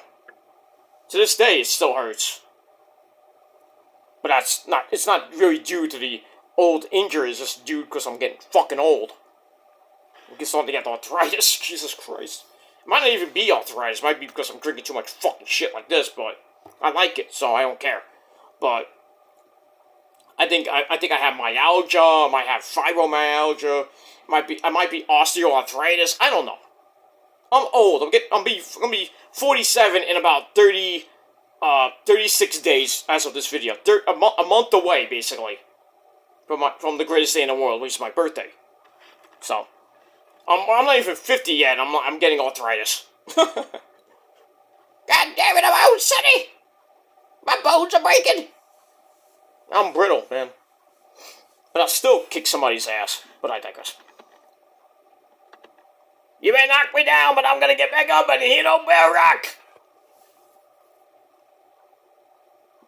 But, you think now, oh no, Peter's hurt, he can't run. He's breaking down. He's always in pain. I'm gonna kick his ass. I may get knocked down, but I'll get back up again. You're never gonna keep me down. I'll get knocked down! But, okay. I'm not gonna sing Tub Dumping by Chumbawamba. That song sucks. It's catchy, but it sucks at the same time. It's all about this, not about crappy, semi-good pop songs from back in the 90s, early 2000s. But we move on. Alright, so out of that, we get a pretty good segment with Santos. Santos' first heel promo. It was great. I am very interested to see where Santos goes with his heel run. I do see Joaquin Wilde and Raul Mendoza turning heel. I don't know how I'm gonna do that.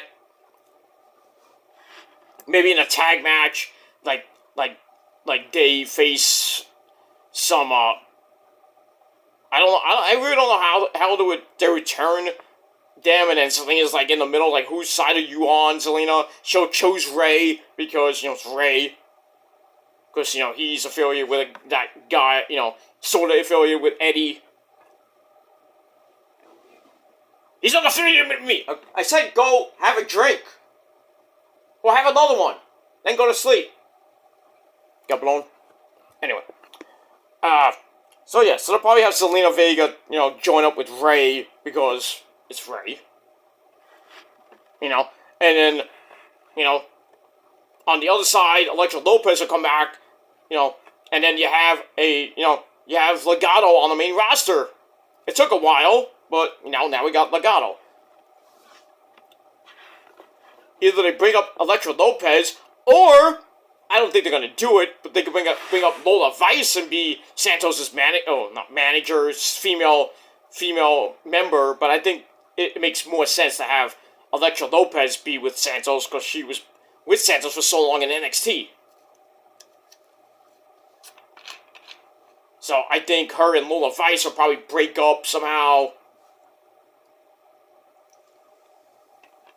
Which kind of sucks. I like to see those hot Puerto Rican women on NXT next to Roxy too. But yeah, Roxy is Puerto Rican. She's hot too. I know she's 20-something years old, but still.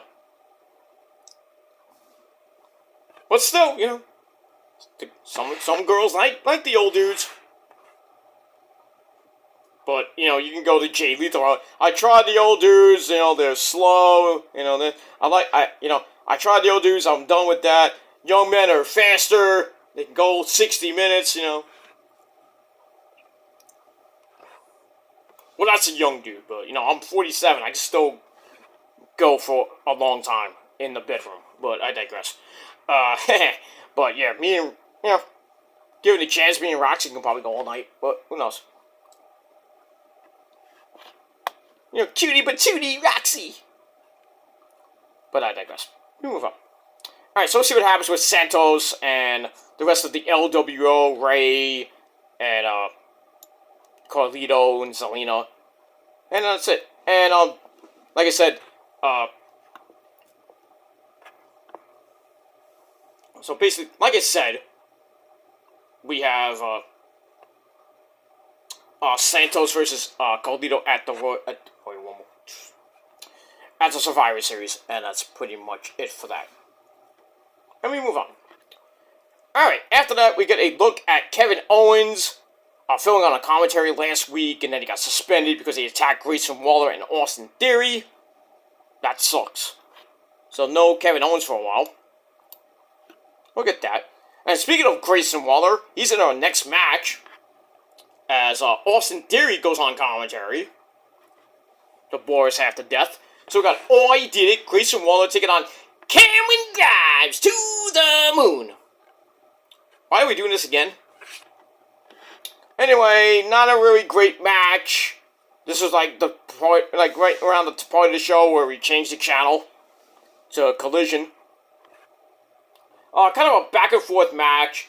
Austin Theory offers a distraction, which allows Waller to hit the Dingo Driver, which is the old school John Cena throwback. Remember when he used to do that way back in the day?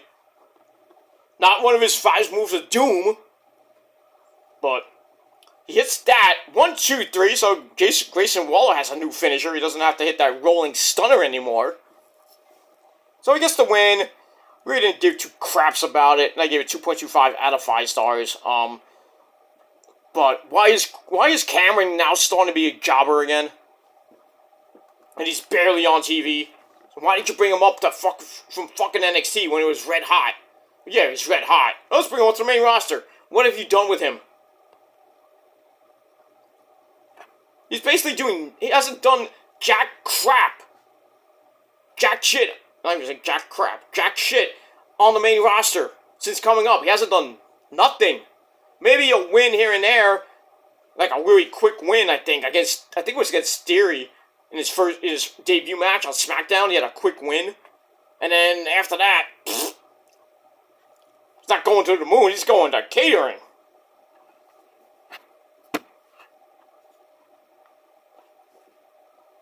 For a guy that used to be the X Division champion, Trevor Lee, dumb.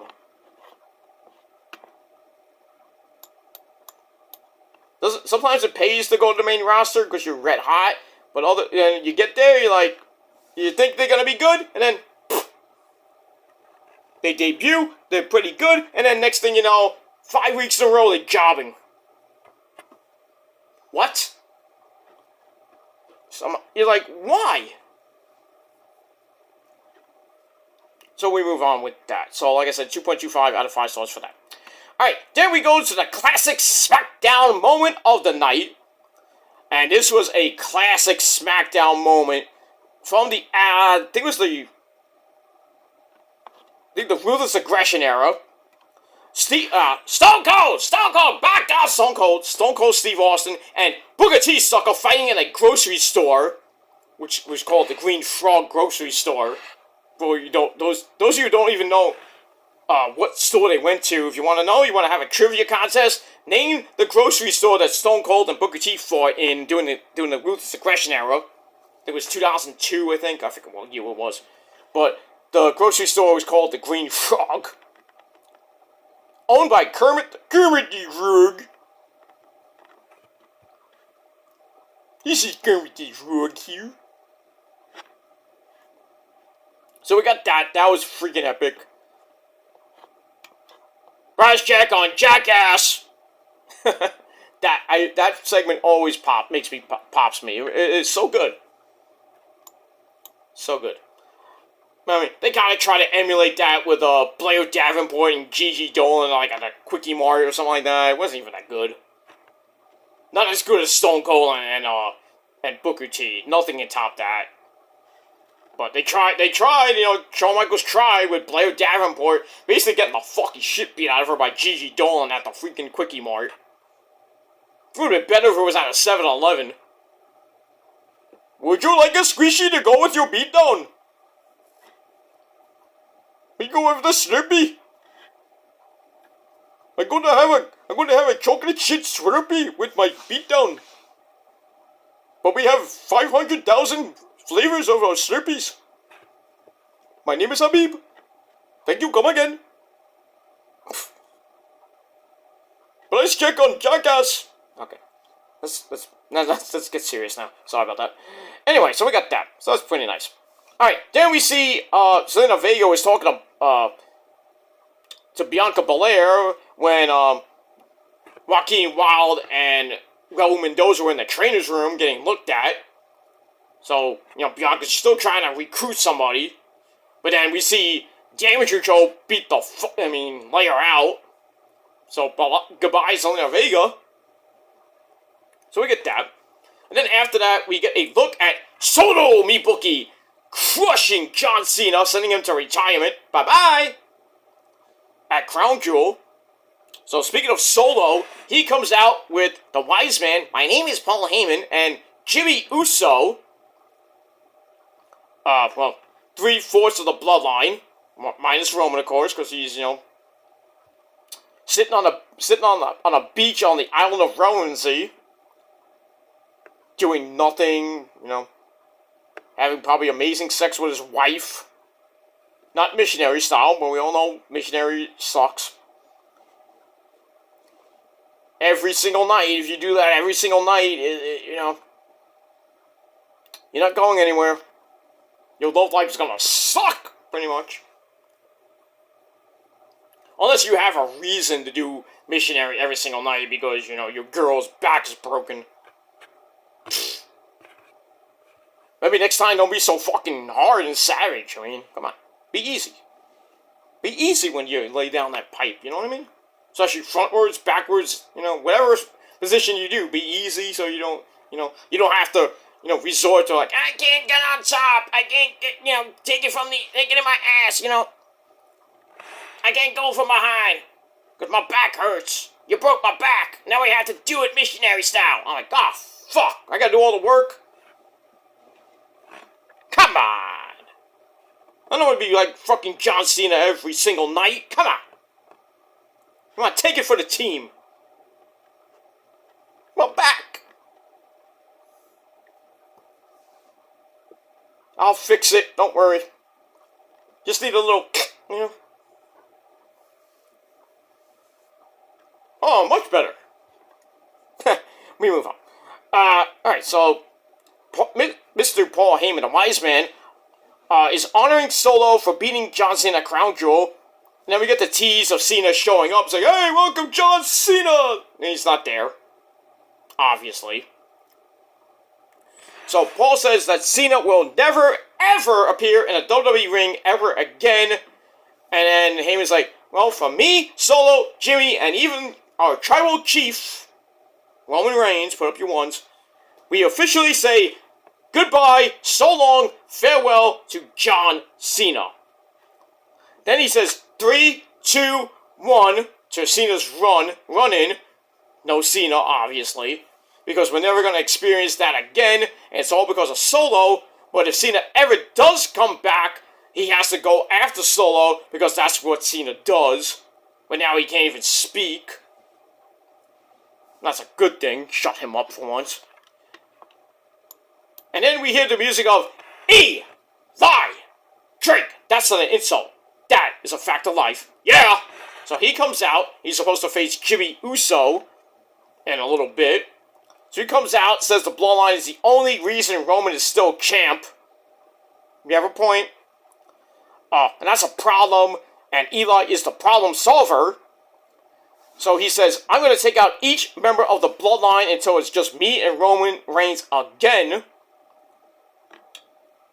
I don't know about that, Eli. I don't know. If we're gonna see, you want to see Eli versus Roman 2 at maybe the Royal Rumble? You want to see Eli get embarrassed again? I don't think it's gonna happen, Eli. I don't think it's gonna happen. You want to get embarrassed again? Smash, stack, pin again? Be my guest? Yeah. But anyway. So after that, he starts mocking Paul Heyman, going, do, do, do, do. And he's like, yeah, do, do, do, do. Yeah. And then Eli promises to take Jimmy Uso out. And then that's that. So I give that segment 3 out of 5 stars. Pretty much that's it. And then after that, we found out, like I said, Carlito versus Santos Escobar at Survivor Series. So we get that. So we get near the end of the night, and we see Charlotte, Shotzi, and Bianca still looking for a partner. They're running out of options because everybody's getting beat up by damage control. So Charlotte's like, okay, I'll make the call. Bianca's like, yeah, make the call. Get out of here, make the call. So she leaves, she's like, do, do, do, do, do, do. So we'll see what happens in the final segment. But I think we all know who it is. But we move on. Alright, so then we get to your, well, basically your main event of the evening, Eli Drake versus Jimmy Uso. So they go to the back, and then they come out normally. Heyman gets a phone call, starts walking out with Solo.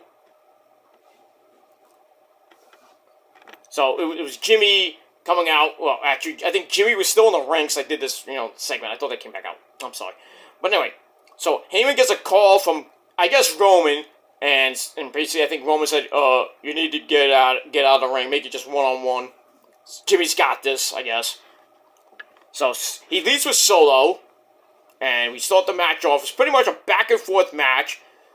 We get a running dropkick through the ropes. Jimmy gets rammed into the announcer's table over and over and over again. why don't you have Kevin Patrick on the way, too? Damn. Anyway, Jimmy is sent over that table. Still didn't hit anybody.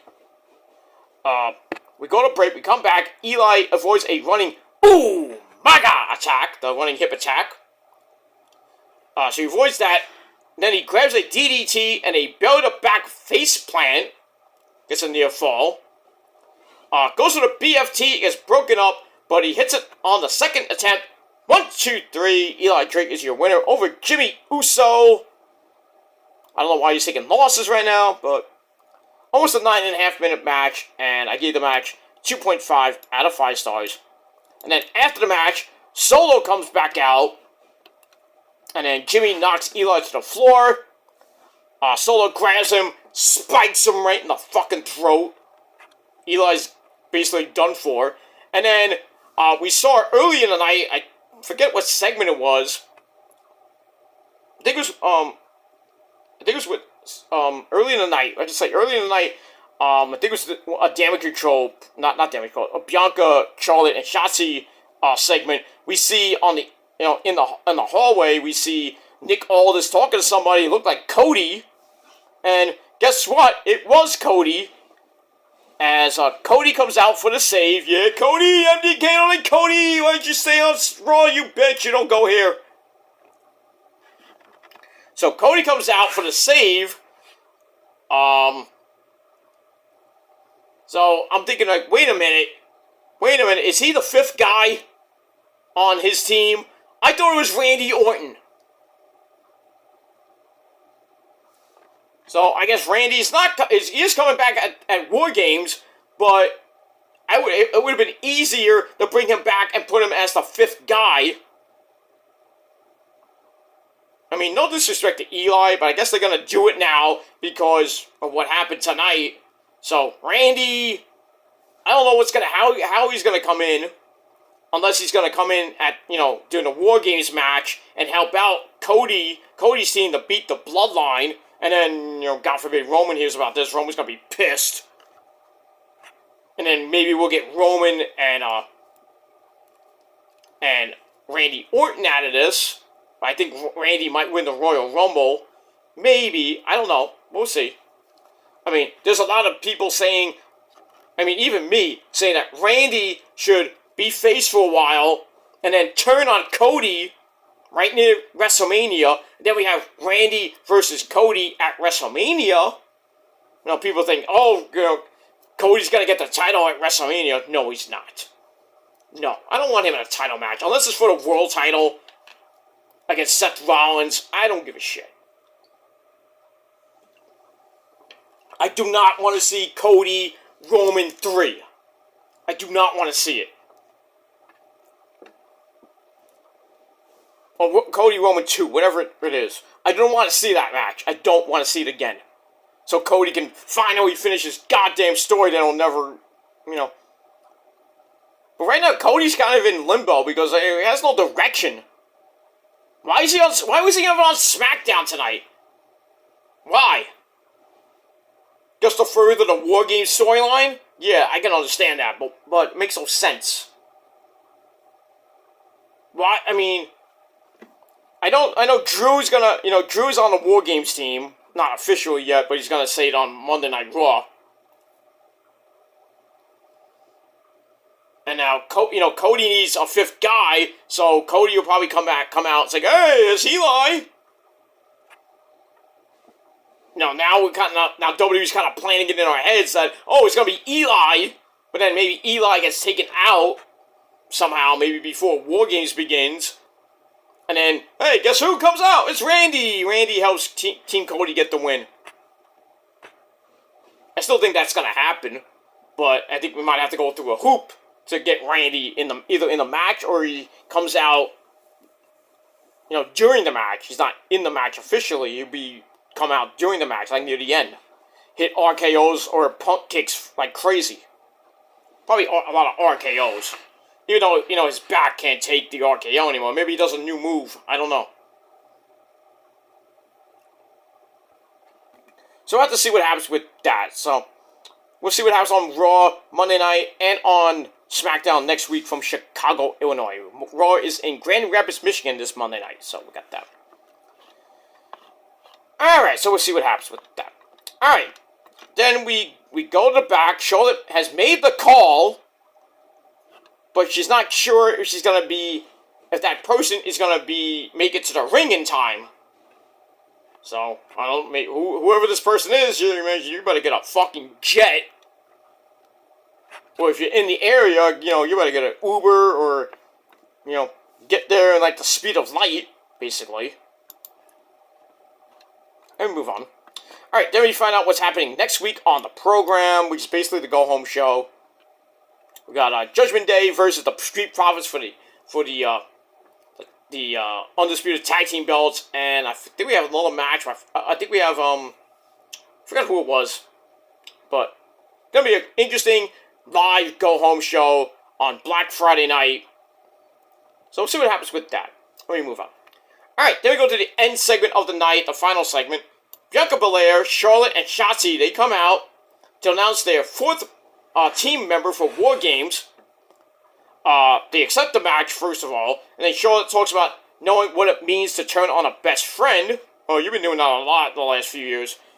And she's like, there's a thin line between love and hate, but if I'm going to war, there's only one person that I want by my side. Well, who is it? Well, we don't get it right then and there, as Damage Control comes out to interrupt. And I don't remember who it was. I think it was Bailey, most likely. She says, there are three of us, well, three of them, and then basically four of us, making it to War Games. Then the fight is on, and then we hear the music of The Man! Becky Lynch coming off her 0-50 freaking Celebrity Jeopardy appearance. Holy shit. 50 incorrect answers makes Booker T on the weakest link look good. He was the first one eliminated because he got nothing right. That was horrible. I think that was the one where who won that? There was Regal's on there, Kane, Stephanie, Triple H. I think Bubba Ray Dudley was on there. I think Devon too. I don't remember, but I think it came down to Stephanie and Triple H, and I think Triple H won. He was the strongest link because he had to beat his wife. Not like that, but I think it came down to the final three was Stephanie, Triple H, and Mr. Regal. And Regal wanted Triple H to leave, and Stephanie picked Mr. Regal, obviously, and then Hunter's like, William Regal. So Regal's like, oh, fuck! And I think he was the GM of Raw at the time. So that kind of besmirched him. And then Triple H and Stephanie go back and forth, and Triple H won, I think. I think he won 3, it was like 5 questions, I think he won 3-1. I forgot, he won, I know that, but I forgot how many questions he answered, but yeah, Booker T on the weakest link was so bad. He was gone in the first round. And freaking Becky didn't even make it a final Jeopardy. That's sad. Cole even mentions that. Oh, Becky was on Celebrity Jeopardy and sucked. So Becky Lynch comes out, cleans house. She is the 4th woman in the War Games match. And then we get another fight after that. Charlotte goes up for the moonsault, which missed basically everybody. I mean, she barely hit anybody. And then Io gets up, seemingly not phased, and she gets up, and then her and Charlotte have a stare down. I'm like, oh no, we're gonna get Charlotte and Io after the fucking Survivor Series. Please, no. Please, for the love of God, no.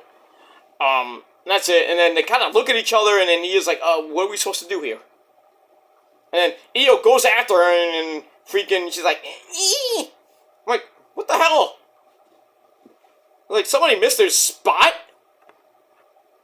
Or they're, like, confused of what to do? So, like, they're going at it, and Charlotte throws EO into the guardrail, and then that's pretty much it.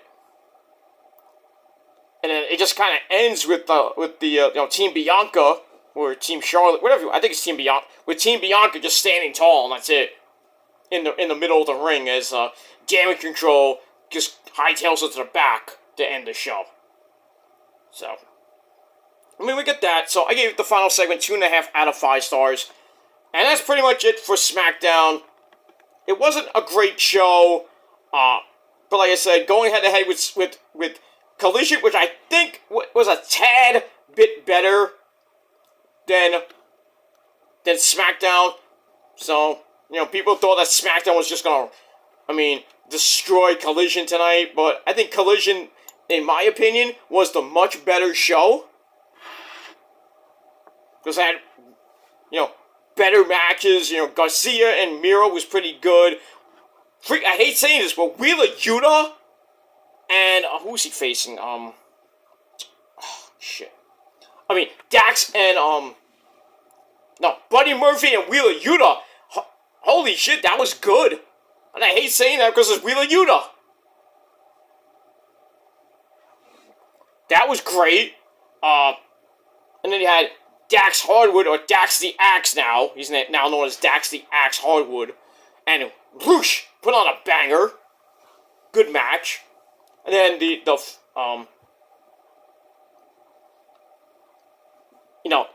four-way match to see who faces Christian.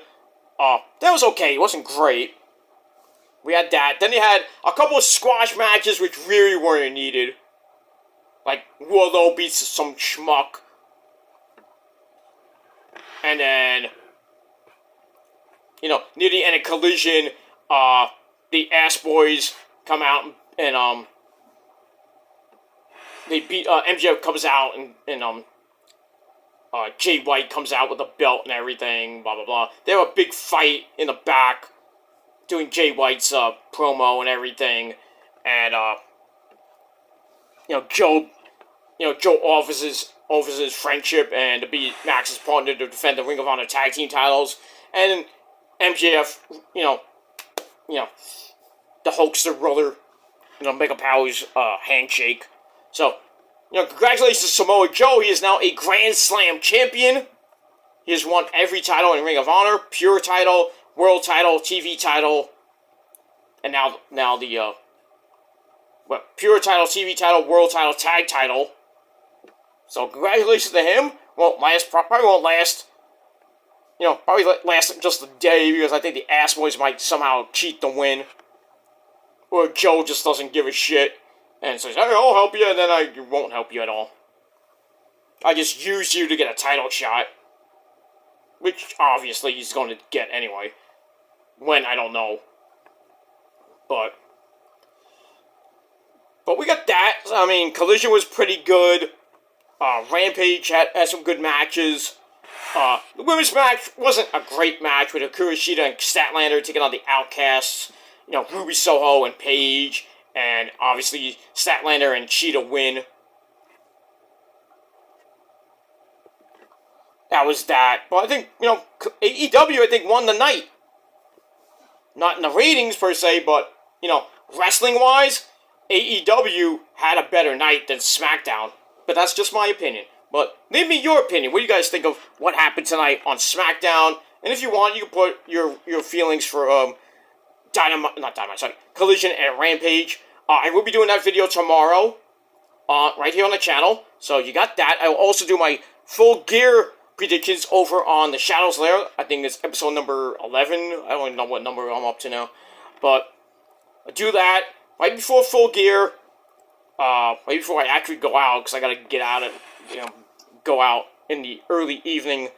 And I'm gonna be out all night, so I won't be home till like 12:30, 1 o'clock, maybe between 12 and 1:30. So I'm not gonna do the Full Gear review tomorrow night.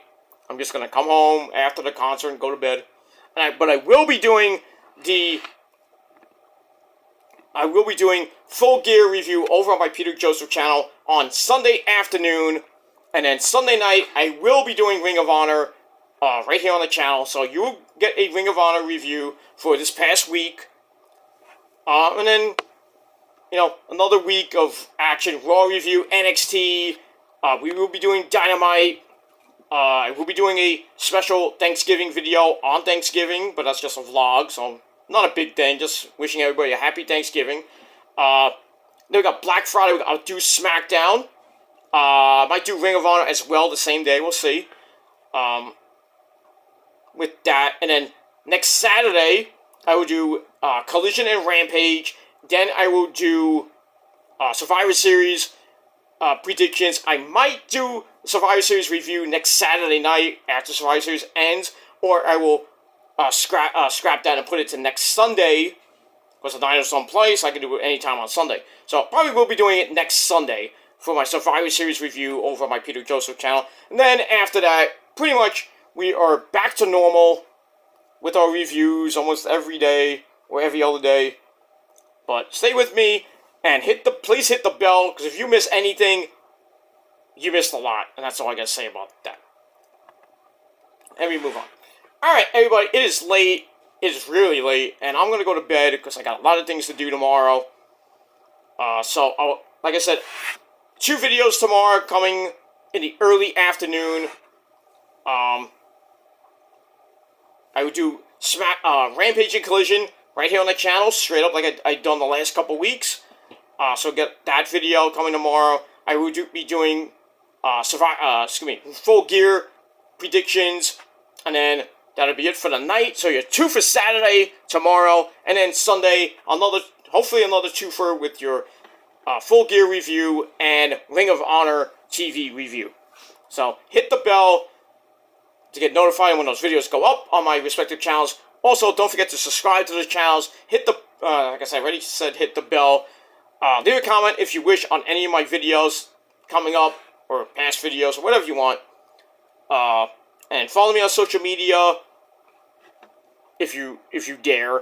And don't forget to share the video all over the internet, and that's pretty much it. Alright, time for bed. Everybody, go to sleep. And that's pretty much it. Thanks for watching, everybody. Check out my rant down below on the Peachy Rants channel. Give it a like, give it a thumbs up. Make that thing skyrocket, but we'll see what happens with that. But anyway, I'm tired. I'm going to sleep. Thanks for watching, everybody. Peter Joseph signing off.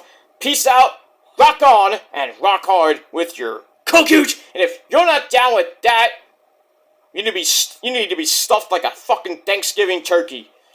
You know why? Because if you're not down with me, and you're not down with the Purge and the Prophecy, and everybody else that are better than you, and you fucking know it, we all got 3 of the greatest words in the history of this sport, in the history of this website, in the history of life itself.